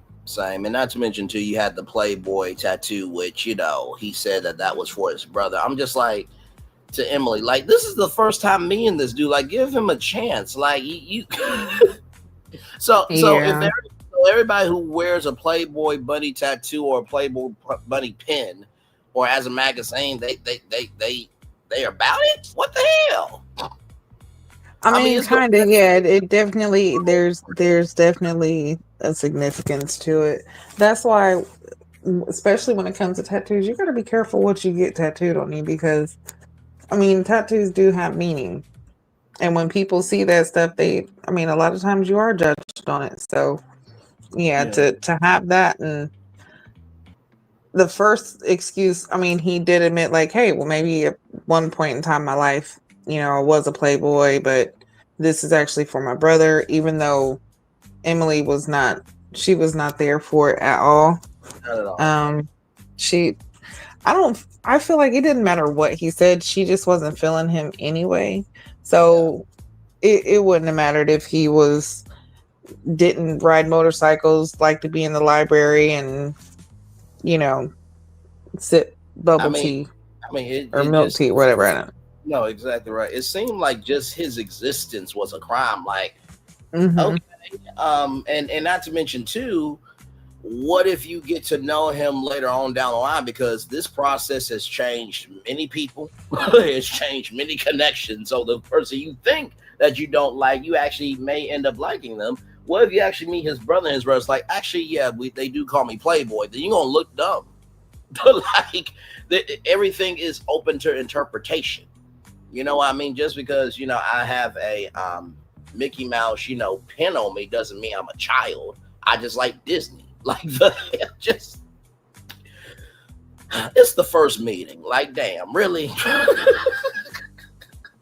Good Lord. I think everybody's so focused nowadays on the red flag. Red flag, red flag, red flag. You know what I mean? If we change the mantra, let's do a balance. Let's find a red flag and a green team. You know what I mean? We're so focused on the negative side of things. But might I add, like Gigi said, you gotta kind of be mindful of the stuff you put on your body because you know, True. ain't no telling. You know what I mean? If I see it, I'm kind of like, well, a grown man with a Playboy on his wrist that want somebody can see that Right. easily. You know what I'm saying? It's gonna raise flags. I can't lie to you. That's something I wouldn't have never done. No, I fully agree. It's going back to the polyamory thing from last season. But hey, we saw, Fritz and Sharice, they are apparently working through something, you know what I mean? But also, too, that was a period of time where they got to know each other for them, you know what I mean? Right, but with the whole tattoo thing, that goes into even with the other guy when it came to Dominique and seeing her tattoos and questioning her because he said that her cover up was terrible. He could still see the name through the cover Right. up, and you know what I'm saying. So, like that was the whole thing. So it Yeah. wasn't like it was just Richie. Like that, it happened. So Yes. that's why you definitely have to be mindful of it. But like I said, then again, when it comes to Emily, I don't feel like she was just really interested in him anyway.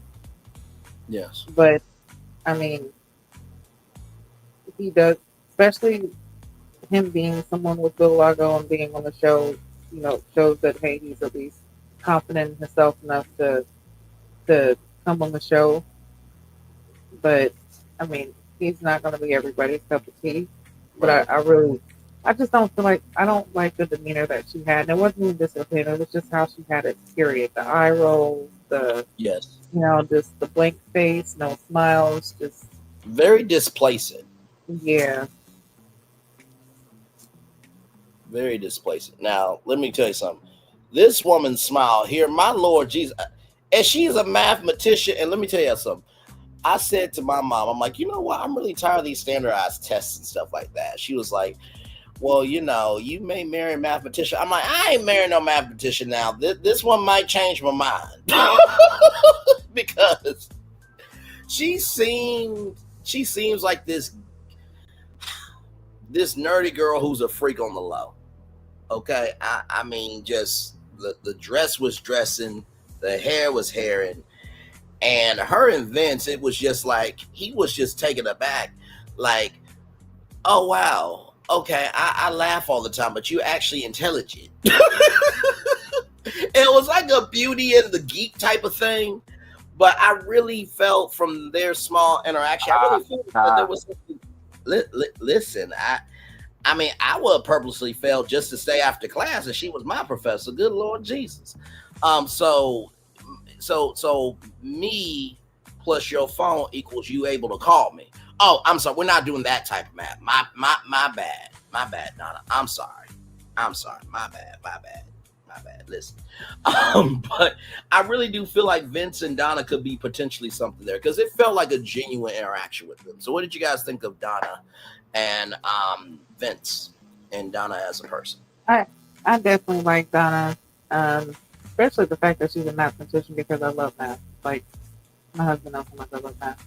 But yeah, to actually see her come in and 'cause we haven't seen that on the show, like you know, a black mathematician. Yes. How often do you see that happening? So I'm definitely here for her. I am hoping that she finds her person. Her and Vince, I think, could actually be good together. I even see her and Steven, Mm-hmm. possibly, but or no, is it Steven? I think it was Steven. But yeah, I feel like she's definitely a good person. She's beautiful. She's confident. So looking forward to seeing what she brings throughout the season and how love finds her, if it Yes. does. Yes, indeed. So Q, you and me have math class on Tuesday at 8 o'clock. Good sir. No, I'm joking. Go ahead, Q. My dumb ass. Go ahead. I ain't lying. I'm in the front row. I ain't lying. Tell you.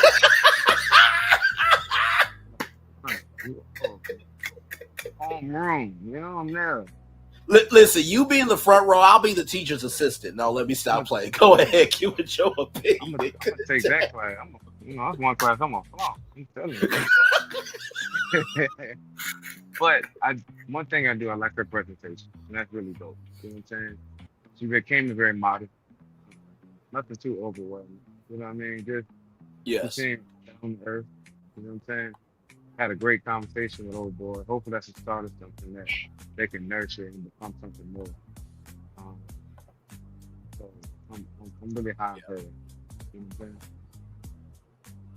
No, We can buy a absolutely. drink. All right, come Wait, on. say that. Oh, okay. He's in dad mode. All good there. All good. So we got Diamond here, 34, an attorney. It seems like she's a divorce attorney because one of the things she said was, I know how to take your money. I know how to get things 50-50, which is like, no. And I'm like, whoa, wait a minute. Hold on now. What's your perspective on marriage? My Lord. Definitely is a one-of-one personality. For sure.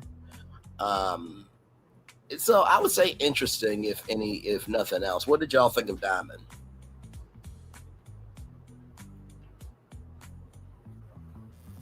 Yeah, interesting is the word. I'm not quite sure about her yet. So, She the attorney, right? Yeah, she's the Mhm. attorney. Yes. I didn't really get nothing. I was gonna say I'm waiting to see more. I'm gonna have to stay reserved on her for a minute. Okay. Same. Absolutely same. Yeah, I didn't really No, get go ahead. nothing from her. I was saying, I mean, me and Gigi on the same page. I really didn't get nothing from her. She didn't really. I didn't really get a beat on it. Yeah, I really didn't get a beat on it. They really didn't give her too much time, and she wasn't even on the bottom. You know what I mean? No. You know how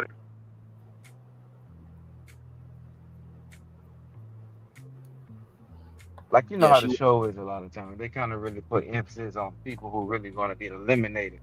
She wasn't really. She didn't really get that much airtime. Right. And hello, Reaper 228. Welcome in. Glad to have you here. We're just talking some Ready to Love. Glad to have you here. Yes, indeed. So before that, let me read some other notes here. So we talked about Christina and Steven already. Chris, who is a chef, 42 years old. And like I said before, he's a chef. Him and Emily talk. Emily is about work, and she's trying to scale back. Let me ask y'all something. Do y'all feel like, now, let me tell you something. Anytime you get into a field that it's very competitive, you should be about your shit always, correct? Mm-hmm. Especially if you've done the work. Do Agree. y'all feel like Chris? Totally agree. Absolutely. Do y'all feel like Chris, though, led a little too forcefully with the fact that he was a chef? Because it seemed like, and now y'all, reality shows, they tape about good 12 hours on a good day, 14 hours on a bad day, right? But sometimes they'll do 3-hour shoots, take a hour, 30-minute break, and then they'll do another 3-hour shoot. It depends on how they break up the hours. So there's more on the cutting room floor. There is a reason why it's called the cutting room floor. But do y'all believe that he led a little too forcefully with him being a chef? Or was that just me? Because there wasn't really anything personality-wise about him. I know this is just the first episode, but still. Yeah, that's Oh, another one I didn't really too. listen to him talk to old girl. He had a conversation, and he seemed pretty level-headed. You know what I'm saying? To me, right now he seemed pretty level-headed. He did put a lot of emphasis on his career and how he's moving. I opened up this many restaurants and stuff like that. You know what I'm saying? Right. But a lot of them, that seemed like the mantra of them leading with their occupation. You know what I'm saying? Right. I got this. I do this. I do this. I do that. Maybe they're trying to assess everybody or different cast members and see, if their lives could line up. But you hear a lot on Sure. I got a car business. I got this. I got a salon. I do celebrity styling. You know what I mean? So Right. are you really leading with what you do? You know what I'm saying? Or is that really who you are? You know what I mean? So Right. that's what, you know, at the beginning of the show, it seemed like a lot of people are leading with that. Correct. Correct. And Gigi, what did you say? I thought I heard you, but I want to make sure Yeah, that no, I I was just saying, yeah, that was another one. Like, yeah, there was a lot of emphasis on, him being a chef, but of course, that's what a lot of my leading with is, their occupation. But then again, this is another one where I'm kind of just waiting to see more because I don't feel like there was really too much um, given from him to really like put a gauge on where he's at right now. right. Understood. So then we have Xavier, who is 43 years old and account executive. Um, I don't think we have. Oh, we do have a picture of him. Okay, we'll get to him in just a little bit. Before that, though, this is Carday. He's an insurance broker, and he was definitely giving Las Vegas energy because he said you gotta have the Carday experience. And it's just like, okay, like like are you like a rent a boyfriend, like basic package, I'll call and text you, Ah, boyfriend plus is I'll call, text, and then we'll go out once a week, and then full boyfriend, I'll be your full boyfriend for 6 months. Like what's the Carday experience? That was my main question. I really did get a read on him, although he did have a awkward conversation with Shannon, which who we'll see here in just a little bit. But what did y'all think of Carday and his experience allegedly that we haven't seen yet? he was so nervous. He was sweating. God bless his little heart. He didn't seem comfortable at all. Right, that part. For you to be talking about you got a certain experience that, this is and this. So um hopefully he gets a little bit more comfortable in the process. You know what I mean? I just wish that hairdo matched the suit he was wearing, but that's just me. But he Agreed. didn't seem Oh, comfortable. yeah. He didn't That's what seem I'm comfortable. saying. It's just way too nervous. And I don't know what, yeah. Let's just hope it gets better. Yeah, hopefully, because that was a Oh, lot. look, ting, ting. That poor little tick tick, y'all ain't right for shit. I love this damn show. Little thing. So then we get to Shannon. Very, very pleasant personality. I really like Shannon. She's a registered nurse. And shout out to all the nurses, the CNAs and doctors and everybody in between. Y'all also don't get enough respect and pay for what y'all do.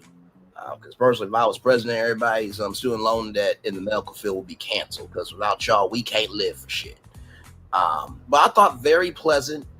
I think her and Devon had a connection, and I appreciate what Devon said about Shannon is that she seemed to appreciate his quirkiness, and he felt like he could have a space with Shannon. So, what did y'all think about her? I really liked her. Yeah, she's very likable, very nice smile, very kind. She seems like she's very down to earth, even though she's driven. Um, she's very, you can tell she's intelligent. But yeah, she's accepting because, you know, just like Devon said, like his quirkiness, it doesn't fit with everybody. But for her, her being so open how she is, it made him feel comfortable. So that was a good thing. So I definitely like her and look forward to seeing And not to what mention, she's going to bring. to add to this, she is a midwife, and also too, she has went to school for 14 years for not one, not two, but 5 different degrees, ladies and gentlemen. Okay, we got somebody here who has done more than enough, for sure. Q, what's your take? I like it. Real chill, pretty mellow. Um, and it's like a lot of these cast members. It's so difficult right now to really get a beat on. You know what I mean? It's just Right. not enough information. You know what I'm saying? Mm-hmm. Um, versus people who were on the elimination block. They got a lot of screen time. So I guess Yeah. she want. We just got to get to know her more. Yeah. So we got to get to know her more. That's it. Yeah. No, fully agreed. So then we already talked about Chris here. Just gotta get more of a read on him. I think we all kind of came to that agreement, right? I believe.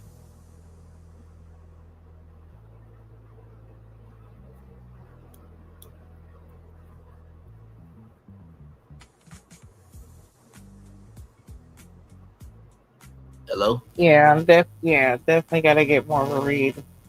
Okay. There wasn't too much. Gotcha. And So would then say NA or more info? You know what I'm saying? you know what? NA. You know what I thought? Not that, but I thought not applicable. That's the first thing I thought of when you said. For real, there's not I'm, enough information, man. I'm But sorry. like we were saying, it's kind of hard for them to, they need a longer episode to get familiar with folks. Yes, absolutely, without question. And by the way, I know we joked about Darius and his banquet hall, but if you don't think, hey, listen, hey Chris, can we also use your restaurant for some dating scenes this season? I like, ain't lie. like if the craft services table goes down, can your restaurant just can y'all do catering? Right, because he definitely emphasized the fact that he was opening restaurants today. Yeah, Like, I hope they at ain't that spend all moment. that. I hope they ain't spend all So, that money on that first scene. I hope they didn't spend the whole budget on the first scene because that first scene was pretty dope. I ain't gonna lie to you. Yeah, yes, it was a very iconic location. It was one of the Ford plants, and also too, shout out to Detroit.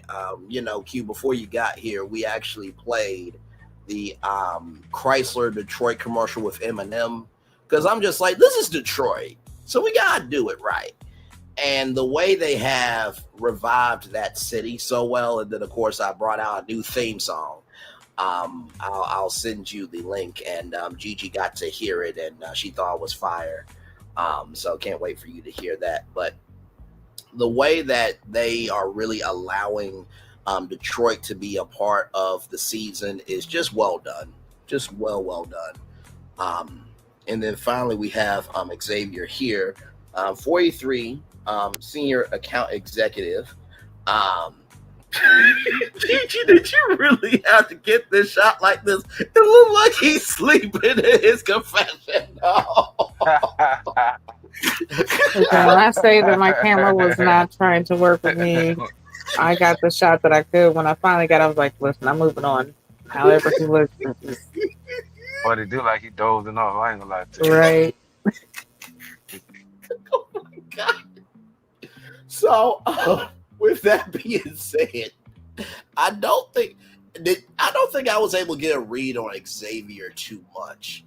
I think he led with his career as well, but it really wasn't too much of a read. What did y'all think besides the fact that we know he loves to sleep from time to time? Right, he got the Detroit doze going. I think he need a little seasoning too. I ain't gonna lie to you. Yeah. He need a little seasoning. He Okay, had that one conversation with old girl, and it was kind of dry. with Lauren. Mhm. Yeah, it was kind of dry. Yeah. Unless like you said, they're only showing what you're giving them. He might have had a little bit more interesting points, but they didn't show none of that. So Yeah, because I think the conversation with him and Lauren, it was a point where she wanted to see him turn around, it was dead on arrival after that conversation, just like with Shannon and Carday. It was awkward and dead on arrival as well. So, yeah, very, very interesting. I think we just got to see more developed with Xavier. Now, I will say this, and by the way, there wasn't really a lot of food, but and Gigi's not really going to be able to stand this question, but is he more bland than bland chicken? I was already going to say it, mayo and chicken. Mayo is not a seasoning. Boy, and he looks like he could be the brother. Yeah, that's smoked mayo. You know what I'm saying? That's not you doing smoke. Now you stop it right now. We're not going to do Kraft and Hellman's like that. Okay, those are very good brands. Not you saying smoke. Not smoked mayo. That's crazy. Yeah, smoked chicken with mayo. That's exactly what that was. No seasoning or nothing. Well, wait a minute. In the words of Patrick, can mayonnaise at least be an instrument? Nah, that's what mustard for. You know what mustard for. Mustard the I have mustard for. Well, if mustard's an instrument, then I guess Sweet Baby Ray's barbecue sauce is a saxophone. Then hell, don't make no damn sense. See, this is hey, hold on. Now let's talk about Sweet Baby Ray now. Let's talk about Sweet Baby Ray. I took it there, carry the show now. I'm trying to tell you, get the right one, carry the show. That part. Oh my God. See, this is where we are. We go from a man sleeping on his confessional to smoked mayo and chicken. the range of how we are on this damn show. My Lord Jesus. Now, Lord, what was your camera doing today? Was Dominique sleeping when nephew Tommy called her out? He was doing everything with what he needed to. Oh my God. Nothing but love to Gigi's camera and to Gigi, y'all. We're being facetious and having a good time. But as you can see, Dominique, Emily, which I mean, my Lord Jesus, it looked like the moon is rising out of her. I mean, my Lord Jesus, that look. Just, I mean, I know nephew Tommy got glasses. You know what I mean? So just, baby, listen. I was looking at her the whole time. I was looking at her eyes. Okay. And then you had Devon and somehow Ricky fell asleep too. Good damn, y'all. Shit. How did you realize that shit? Listen, I don't know what happened to my camera, but yeah, evidently it was a doze off. It started to get real tiring at the end. It was tired of it. So basically, with that being said, these four got up for eliminations. And nephew Tommy said, your journey's not over. So that was pretty much the end of the episode. And then the preview before that. Sorry, y'all. So Tommy talks to the ladies. Darius for Ashley. Let me see. Donna for Vince, Diamond, Cardi, and Ed, Dominique, Bello, and Steven. Ashley was for Chris. Dominique was I put Ashton or something to that degree. Ed was Nicole, Cardi, Shannon, Vince, Donna, and Lauren. Devon is Estina, Christina, and Ashley. And it was a funny moment with nephew Tommy because he was like, wait, her name is Christina.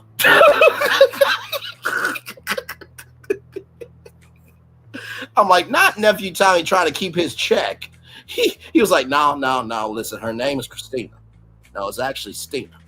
Wait, who's showing their name? What did y'all think of the interactions that nephew Tommy had with everybody when it came to the eliminations? Because I thought that was hilarious. I think this was the first time in a couple of seasons that he's actually went around to the cast and asked them what they actually thought. First and foremost, shout out to nephew Tommy. I heard he battled with cancer for a little bit. Amen. He's still moving forward. So you really don't see him as much as we would like to throughout I know the last season we really didn't see him as much as we didn't like to. Hopefully we see him a lot more. Yes. Because he's always a bright spot. You know what I'm saying? Yes, indeed. So shout out to him. And I think he did a good job. You know what I'm saying? Always very lighthearted. But when it comes to making these difficult decisions, he's always a cornerstone. You know what I'm saying? Yes. And giving people advice on how to make their choices and bring out, brings and really show he listens very well and gives good feedback. You know what I'm saying? So shout out to him. He always does a great job with that. Yeah, he's the host and has been the host for a reason on the show. So exactly. Yeah. And we talked about that last season with a very pivotal moment with Cisco and Tay. Of course, if you don't know, Cisco and Tay did not stay together. A very shocking ending to the reunion. But before that happened, nephew Tommy gave Cisco some encouragement about how nephew Tommy's wife, helped him and carry the load, and now look at him now. He doesn't have to, make his wife do anything. And I think I think you, Gigi, and Q remember this, that I talked about his hosting style in that moment where it was basically a handing of the baton to Cisco.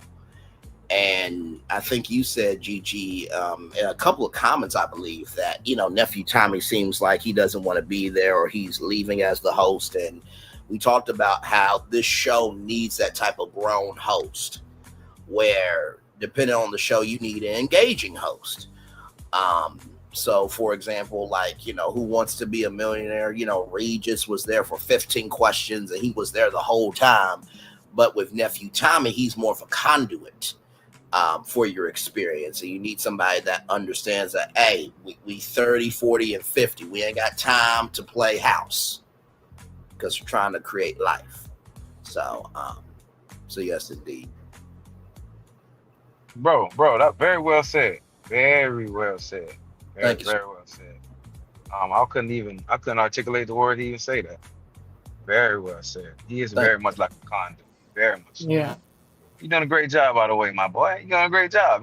Great job. I happen to know a little something about hosting. I ain't nephew Tommy level, but I hold my own. Great job. Take a bow. Thank you, good sir. Thank you. Yes, indeed. By the way, I wanted to correct the record. Darius, it was Enchante. For her. Gigi, did you want to comment on what I said, and then I'll get to the not good impressions, and then we'll. No, I fully agree with what you said. Yeah,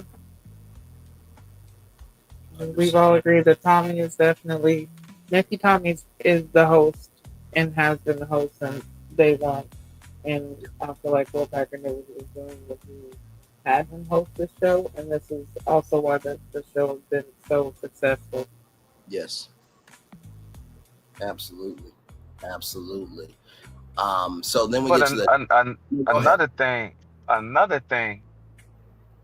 of his mentors, a big brother, is Steve Harvey. Yes. You know what I'm saying? So I'm pretty sure Steve had, helped him get in the door, or was a part of that. I'm pretty sure, but you're right in some way, because if you guys remember, the Think Like a Man movie series was produced by Will Packer. Yeah. So that could have been an opening there. So very well said, Q. Very well said. And guess what? He's on the morning show with Steve Harvey. Yes.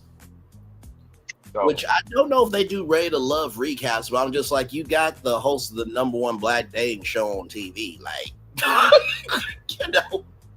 Monday morning Ready to Love recap, and you can have the contestants, come on the Steve Harvey morning show, and give their take. I mean, I know it's a Steve Harvey morning show, but Steve uses that as a platform for all of his projects, so it only would elevate the platform. You know what I mean? But that's just the me and nerd talking, y'all. So then we get to the not so good impressions. Devon said Ashley and Dominique. Dominique said that that Ricky was too skinny, apparently. So weight is more important than character. Okay, I love how we're starting this season, Dominic. Just brilliant, darling, brilliant. Then Emily. I'm sorry, like we're talking about, hand movements and voices and how somebody dressed, and now we're talking about too skinny. What the fuck is this shit? I don't think Build a Man or Build a Woman exists. I don't think that story exists. Now there's Build a Bear. I know that exists. But then Emily said, Playboy, the Playboy tattoo or the Playboy pen and the thrill was too much. He was a thrill seeker a little too much. Ricky, he's not compromising with his choice, and he's got the right not to compromise. But I think this process will humble him. Disrespectfully and respectfully. Dominique said Sade, Vince, and Ricky. Of course, with Vince, he was asking so many questions about the tattoos, this, that, third. I felt like this. You gotta know when to hold them and when to fold them. And I felt like Vince kind of took it a little too far. Like when a woman feels uncomfortable, like just stop. Just stop. And now when Dominique said, "Oh, don't worry, you won't see it." Now, even though she had the right to say that, that was a little harsh, though. You know what I mean? But hey, to each their own. That was her right to say that, just like it was his right to question. Diamond said Bello didn't give a good first impression. Sade, Vince, and Ricky said Dominic. Sorry. So this is the men part. This is the men up here there. Not good impression. So Bello was Diamond, then Devon was Enchante and Emily, and then Lauren was Xavier. So then you had the four singles here. So you had Devon, Ricky, and then you had Dominique and Emily. And then the preview was just the preview for the season. But yeah, that's basically about it. So if we get into the eliminations, do y'all think Nephew Tommy would really do that big of a curveball and eliminate all four? Because he did say your dating journey is not over. Or do y'all think I don't think he eliminated any of them, actually. And if he did, it was still only. I said I don't think he eliminated any of them because, like I said, in the scene, what's happening for the season, you still see Dominique, you still see Emily, and I think I even seen Richie still, but Devon might be the. I think Devon might be the one that gets eliminated if anybody does get eliminated. Okay. And it still might be where one of them where it's like 1-1, like one guy, one girl, instead of all four next week. Yeah. Yeah, I kind of, it'd have been, if they don't eliminate those four, which I'm pretty sure they're not going to, I don't think we'll have any more, you know how people used to come 3 shows into it, it'd be a curveball, a new person coming. I don't see that happening. I don't see that happening. If he let those four there ride, I'm pretty sure they're not going to have any curveballs with any new people. I can guarantee it. You mean no curveballs for the next episode or for the whole season? Oh, for the whole season, as far as adding new cast members along the way. I don't see that happening this season. If those four are here next week, yes. I really don't see new people being added to the show. I don't see it. Okay.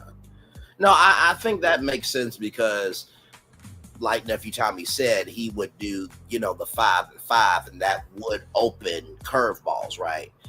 Because we had people that were supposed to be on that never got on, but these are the 20 from the jump. You know what I mean? So I fully agree with you. It looks like from Gigi's excellent analysis that Devon may be eliminated. And By the way, here's a funny for y'all. So y'all remember how nephew Tommy said Ray Love has made endless connections. This is off their Reddit, Ray Love Reddit.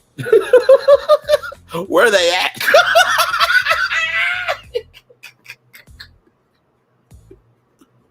Good damn to Reddit, man. Just good damn.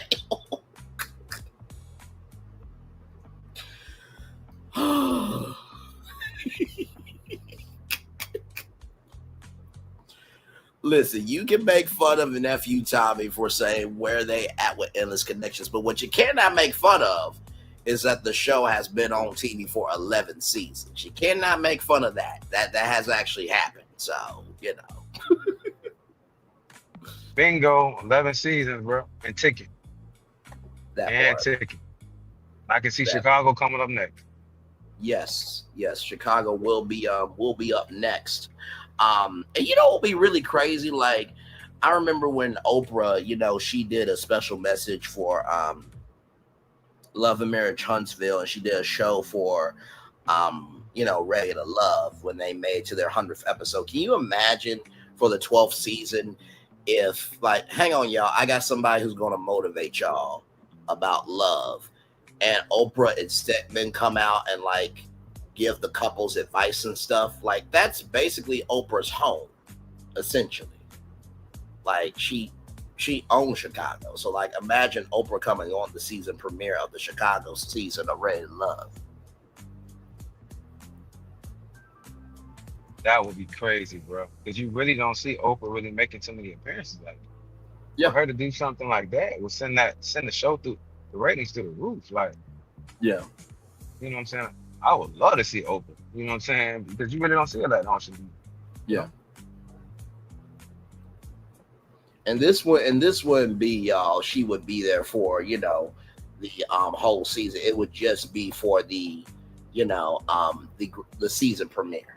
You know what I mean? So, but just thinking out loud, because I think that would be cool. Like, you know, you're in Chicago, you ain't really expecting it. It's like, oh my God.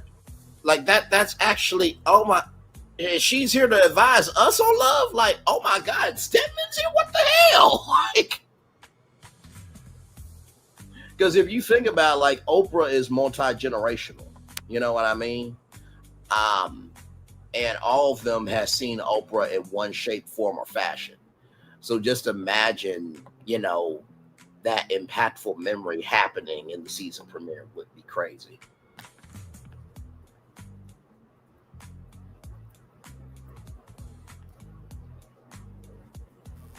Yeah, let's see what they do when they do go to Chicago. But Detroit so far, we don't see. They had a good location. We got to see all the vintage cars. It was a good start, we'll say. Good start. Yes. Yes, Okay. it's a great start. I feel like we own something this season. We own Yeah. something. I do And believe we are on something.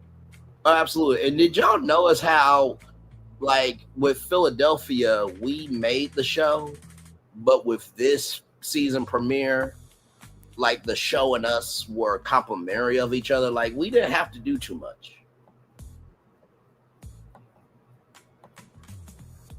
Oh yeah, yeah. Us for them, it's gonna be through the roof. You know what I mean? But when we got to carry the show, you know what I mean? It's a little different. You know what I'm saying? Mhm.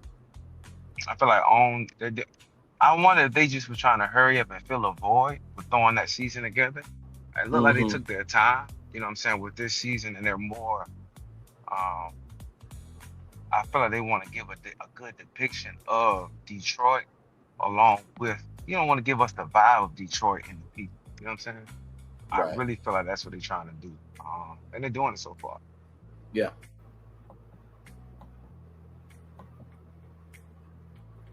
Yeah. No, absolutely, brother. Absolutely. I feel like we are in for a wild ride for this season. And I believe that they see it when we see it.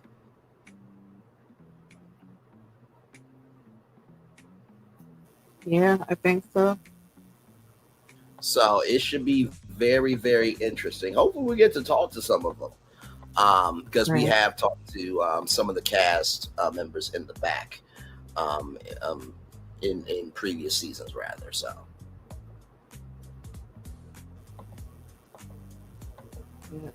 I gotta get out of here, guys. But I'm gonna say before I get out of here, I'm gonna vote and give this episode 8 to start off with, and hopefully it stays on that track. But we're gonna see what happens with the rest of the season. But I am out of here, y'all. I will see y'all next week. All right, love you, my friend. Good your voice as always. We'll talk soon. Big dog. I'm gonna go. I'm gonna get a show. I'm gonna say 7. I'm gonna say 7. I like where we started. You know what I'm saying? I like where we started. And by the way, just to give us a little something. I found a particular Instagram that I want to go over here real quick with your cue. Sir, look at this right here. Look at the thigh right there, ladies and gentlemen, right there. Who that is? That's Donna. That's the mathematician, good sir. That's get out of here. Ooh, my Lord Jesus. Get out of here. Chase. Chase. Oh, taste and see. Listen. The coat with nothing underneath, and you don't mind there ain't nothing underneath. Okay. Look. Jesus. Okay, Donna. Listen. Where was mathematicians like this at my college, damn it? Shit. They was there. They just, you know. They didn't look like her. They not did at all. Not look like her. I mean, you mean, child, you see this? I see it. You know, I know that there's a thing about professor, student relationships. I would have been 18 and not giving no fucks. Okay? I'm just gonna keep it a buck. Shit. Shoot it. All right, go ahead and shoot that shot. I am legal and grown at that point, okay? I am 18. No matter where that shot fall at, you're gonna shoot it. I'm trying to say. Let her rob my cradle, my throat, my soul, okay? You can have it all, doesn't it? You can have it all. Money to cause baby. Oh. Have it all. Shit, if she don't find something after this damn show, she could become Donna Lee, okay? But I ain't gonna be on the DL with her, okay? I'm gonna be very high key with her, okay? You got very, you a keeper and she a keeper, Listen, that part. Babe, how was work today? Oh, great. But you know what? We got a math session tonight. Really? Well, 1 + 1 = 2, right? So we got some math equations to work out tonight. I'm kind of confused with 1 + 1. I'm trying to do some algebra and some geometry. I'm trying to create shapes and carry the 1 to the 2 to activate the 3. I can talk.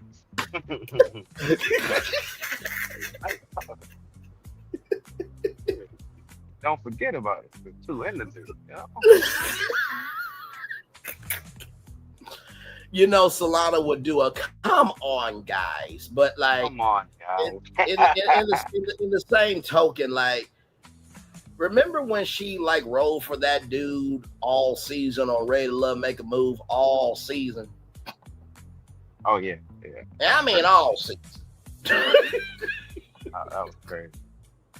So listen, let us have this, because I mean, like Gigi said, when do you ever see a black scientist, a black technician, a black mathematician, a black technologist? You know what I mean? When do you see somebody of that energy on national TV? Really don't. So, that's why we're celebrating her. I mean, the fact that she's gorgeous is just a bonus from God. That's all that is. But also don't hurt either, okay? That part. That part. Oh my Lord Jesus. Q, I feel like we're gonna have a very good season, bro. Not that we don't have a good season together when we were together, but I feel like this one's gonna be a ride that we are not gonna mind taking a ride for at all. Hey man, this the highlight of my week. Yes, yes, This the indeed. highlight of my week. Sitting down talking to family, I'm about to relax. Oh, I'm about to relax and put me a cigar in the air and chill. This the highlight of y'all, my wait a week, minute. man. I want to show y'all this here. Um, Now I'm gonna read this from a source. This is a very, very sad update here. Let me see if I can open new tab right here. Let me bring this up, and we'll fill GG in on this. I just saw this on a source. So Mr. Robert Ritchie Tats Parham. For those of you who don't know, Robert Ritchie from the cast passed away earlier this year. No. Guessing it happened sometime in the early spring. So Get out of so here. yeah, this is a thing that has happened here. That's So burn. was just looking up some information just to see if there's anything there, and very sad, very, very Yes. sad. To not to end it on a bad note, but I was looking at all the cast IGs and stuff like that, and saw that Mm. update. And this is a family member that tagged. It says here, his tagged IG photos. A dear family member posted about him a lot. So rest in peace to Richie. Um, Very, very sad. So, with that context, let's just hope that at the end of this, he at least found somebody for him. Um, and even if he didn't find anybody for him, let's just hope that he has been able to showcase the best of himself, and we will uplift him throughout the season. In Jesus' name, yes, yes, yes. Amen, amen, amen. Um,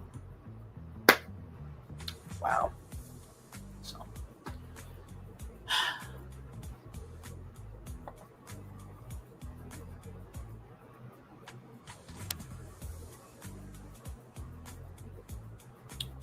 Yes, Yeah, indeed. yeah.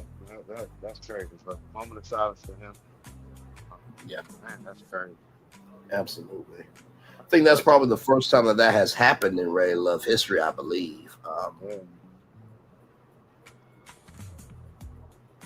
So yeah, we'll definitely fill in Gigi and Solana with that for sure. So, anything else, Q, before we get off of here? I'm about to read the Daily Motivator, then that's gonna be it for me, my brother.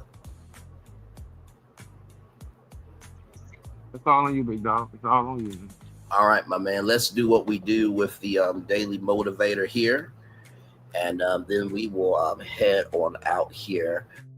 Man's best friend are his 10 fingers, for sure. It's time for Daily Motivator for Saturday, November 8th, 2025, in Hope's direction. Is it naive to be hopeful? Probably, but that's not the issue. As a response to what's going on at any particular moment, hope is often unrealistic, yet it can be a powerful intention and driving force for moving forward. Hope gives you a point at which to aim. When you are clear about the direction and destination, you're much more likely to work yourself there, whether it's realistic or not in the present. Hope focuses you on the future. What is realistic is the present situation will change, and hope defines a specific ideal for it to change. Hope is powerful because you have the ability to change things for the better. Hope attains its power when it's embodied in you. Pay attention to your hope and then ask yourself, what can you do right now to push the world in hope's direction? Hope won't take you there, but it will absolutely lead you to where you to. But it will absolutely lead you where you hope to go. Ralph Lawson. I want to dedicate this to Ricky. Because if we all remember what Dominique said, and I'm sure Dominique did not know this, but if y'all remember when Dominique said that he was skinny, if y'all remember Chadwick Boseman and what happened with Chadwick Boseman and how skinny he was, right? Hopefully that's not the case with Ricky. But the first thing that I would say about In Hope's Direction is that, is it naive to be hopeful? Yes, because there's a chance that things can be broken in your perspective, but that doesn't mean you shouldn't go for it. The fact that whatever Ricky was going through, to still want to be able to find love on national television is a very brave motherfucking thing to do. And I think sometimes we forget that. Go ahead, Q. I totally agree with it, dog. Very brave. And Absolutely. Sometimes, and like we talked about earlier, there are so many facets to dating and wanting love that sometimes we forget that what you may feel is off the wall may be for somebody to hang up on their wall. Now that's a word right there. Let me say that 2 more times. What you may think may be off the wall to you, somebody might want to hang that on their wall in their home. What may be off the wall to you may be something that somebody wants to hang on the wall for them. Well said. I agree. Absolutely. Well said.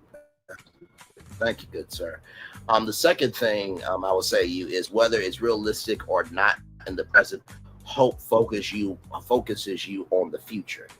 Now, there's the serenity prayer of accept the things I can change. Give me the peace to know the things that I can't change and have the wisdom to know the difference. The thing about Ready to Love that that always brings people back is the fact of there is that chance that things can work out. And sure, you could go on the show and say, well, nothing good can happen. But your attitude determines your altitude. So if you believe in yourself that nothing can happen, you might as well go to iFly and do indoor skydiving.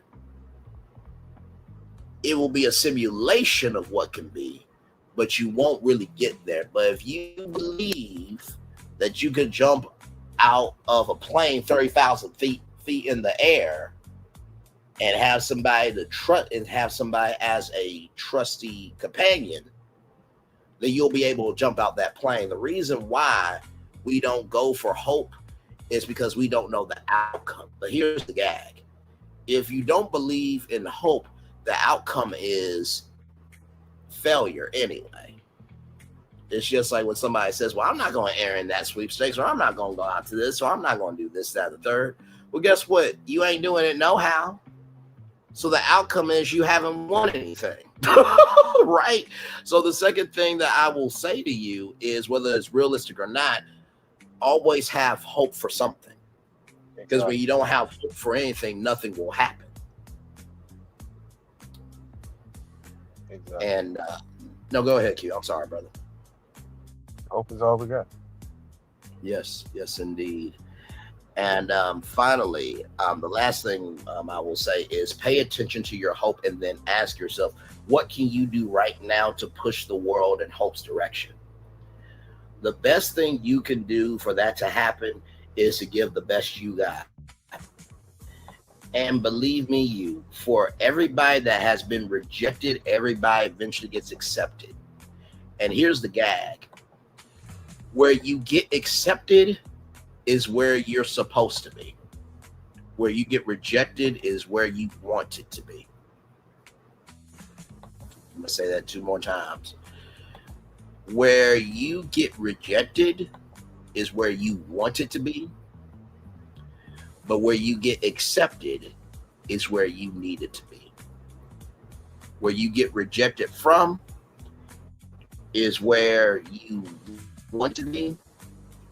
But where you get accepted is where you need it to be.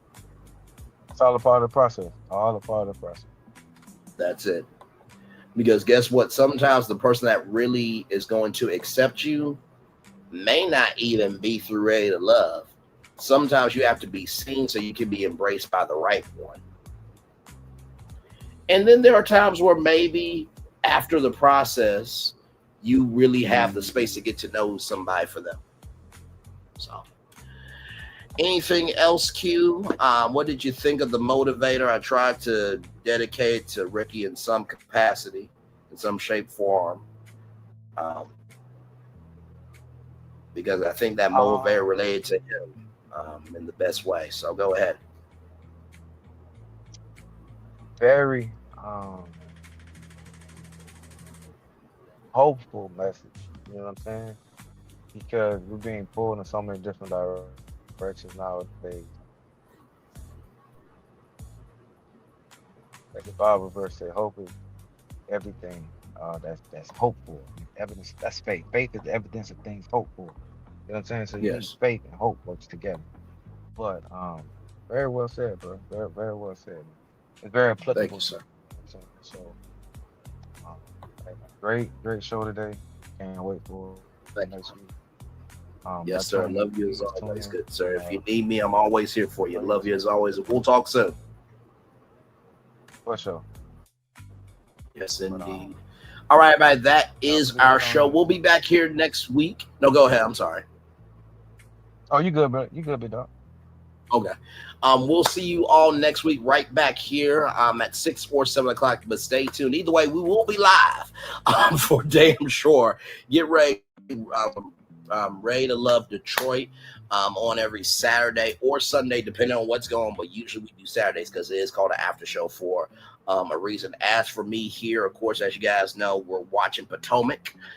So that review will be on Monday. And then, of course, we're watching Ready to Love Now, Married to Medicine. We'll be watching starting November 30th. So a lot more shows to come. We're almost at the end of the year, and I will just say this with what we just talked about with Ricky. Check in on your family, check in on your friends, check in on the people you think are strong. There was a brother from the Dallas Cowboys that unalived himself because the pain of his mom not being here was too much for him. Sincerely, I know there's a lot going on in the world right now. People want to be right and will hurt people to be right, but will not create a space for people to be happy. Life is too fucking damn short. We need to be solutions for each other and not problems for each other. Amen. So with that being said, it's time for the best outro on YouTube. Know what you do and do what you know. Never say you weren't born special, because you are always one of us. And trust, you may not be where you want to be, but by the end of it, you'll be where you need to be. Do what you've been chosen to do. Why, it's one thing to call yourself. It's another thing to be chosen. One love, much love, all love. We have spent time with you. You have spent time with us. And hopefully by spending time together, we'll be great together. And always remember, we're doing radio, television. You do live your best life, or Lord, it done took you some time to get to the place that you wanted to be, but you are ready, and you are ready to love. Make sure the replay is not just for if you watch it, not just for if you listen to it, but if you want to experience it again. We love you, we value, we embrace you all. Always remember, mercy, love you, God give, mercy, love you, God give, mercy, love you, God give. Where obstacles you have overcome, where successes you have achieved upon this particular day, we are extremely proud of you, but no one else is proud of you, proud of your damn self. And finally, y'all, listen, I just want to say shout out to Sandra, you are a real one.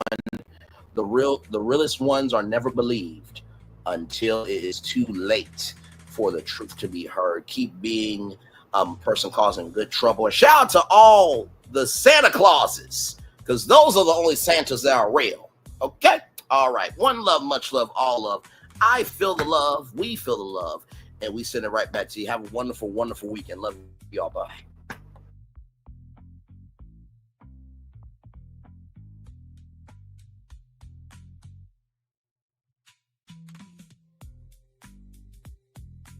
I thought I should tell you, they've been talking about you. Yeah, they've been talking about you. They've been talking about the fact that they've done everything they could to stop you and everything they could to block you, but you still win. They've been talking about the fact that they have undermined your success and they have tried to sabotage your seasons, but you keep winning. They've been talking about the fact that even though they don't like each other, they get together to try to kill you, but you keep winning. They've been talking about the fact that you were voted least likely to succeed, but like cream, you keep rising to the top. They've been talking about how they tried to burn your world down, but like the phoenix, you rose from the ashes. They've been talking about you. And you know what they say? Oh, she's just lucky. He's just lucky. But no, you ain't lucky. You're anointed. You got something on you. You got favor on you. You got power on you. You were born to win. Now they can call it luck, but it's grace. They can call it luck, but it's favor. But whatever they call it, it doesn't matter, because you know what God calls you? Do you know what God calls you? A winner. I thought I should tell you they've been talking about you. Yeah, they've been talking about you. They've been talking about the fact that they've done everything they could to stop you and everything they could to block you, but you still win. They've been talking about the fact that they have undermined your success and they have tried to sabotage your seasons, but you keep winning. They've been talking about the fact that even though they don't like each other, they get together to try to kill you, but you keep winning. They've been talking about the fact that you were voted least likely to succeed, but like cream, you keep rising to the top. They've been talking about how they tried to burn your world down, but like the phoenix, you rose from the ashes. They've been talking about you. And you know what they say? Oh, she's just lucky. He's just lucky. But no, you ain't lucky. You're anointed.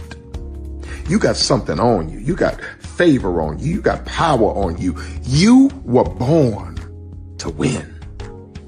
Now they can call it luck, but it's grace. They can call it luck, but it's favor. But whatever they call it, it doesn't matter, because you know what God calls you? Do you know what God calls you? A winner. I thought I should tell you they've been talking about you.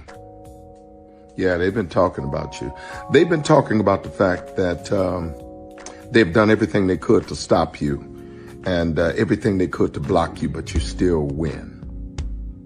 They've been talking about the fact that they have undermined your success and they have tried to sabotage your seasons, but you keep winning.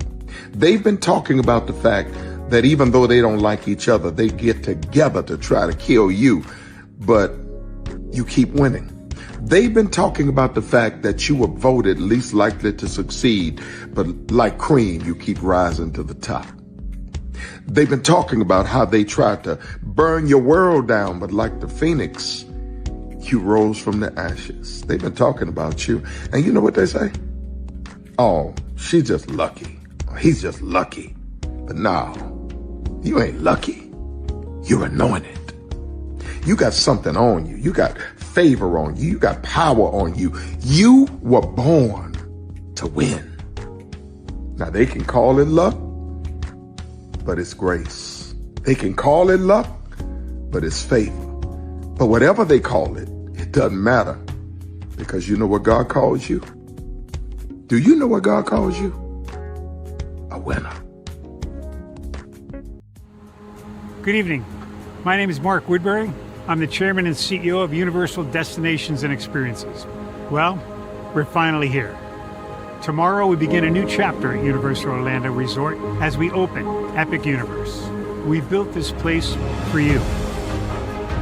I want to thank you, our fans, for your love of our stories, characters, and immersive experiences that inspired this incredible place. Epic Universe represents over 8 years of meticulous planning, immense creativity, and innovation, combined with unmatched craftsmanship and operational excellence on the part of thousands of people who have brought to life the stories and characters that live beyond each of Epic's portals. But it represents so much more. Your love of Universal and the deep connections we've shared together here in Orlando over the past 30 years inspired us to dream bigger and to push the boundaries to create something extraordinary for you and for generations of fans and families to come. And tomorrow, as we open Epic Universe, I can't wait for you to experience this place for yourself. Now it's your turn to step inside, to lose yourself, and to share this place with the ones you love most. As we open this park, we hope your world becomes a little more epic. Tomorrow, Epic Universe becomes yours.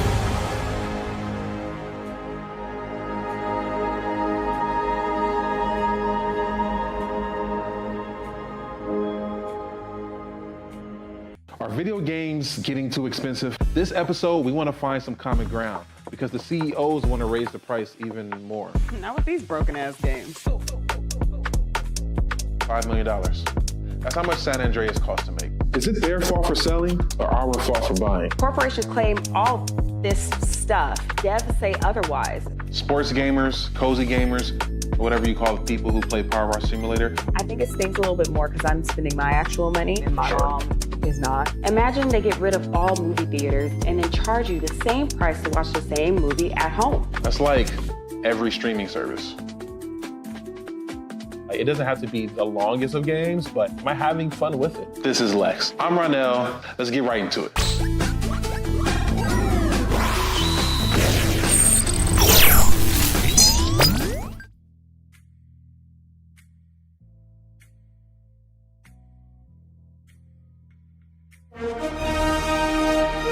Prepare for a journey beyond imagination,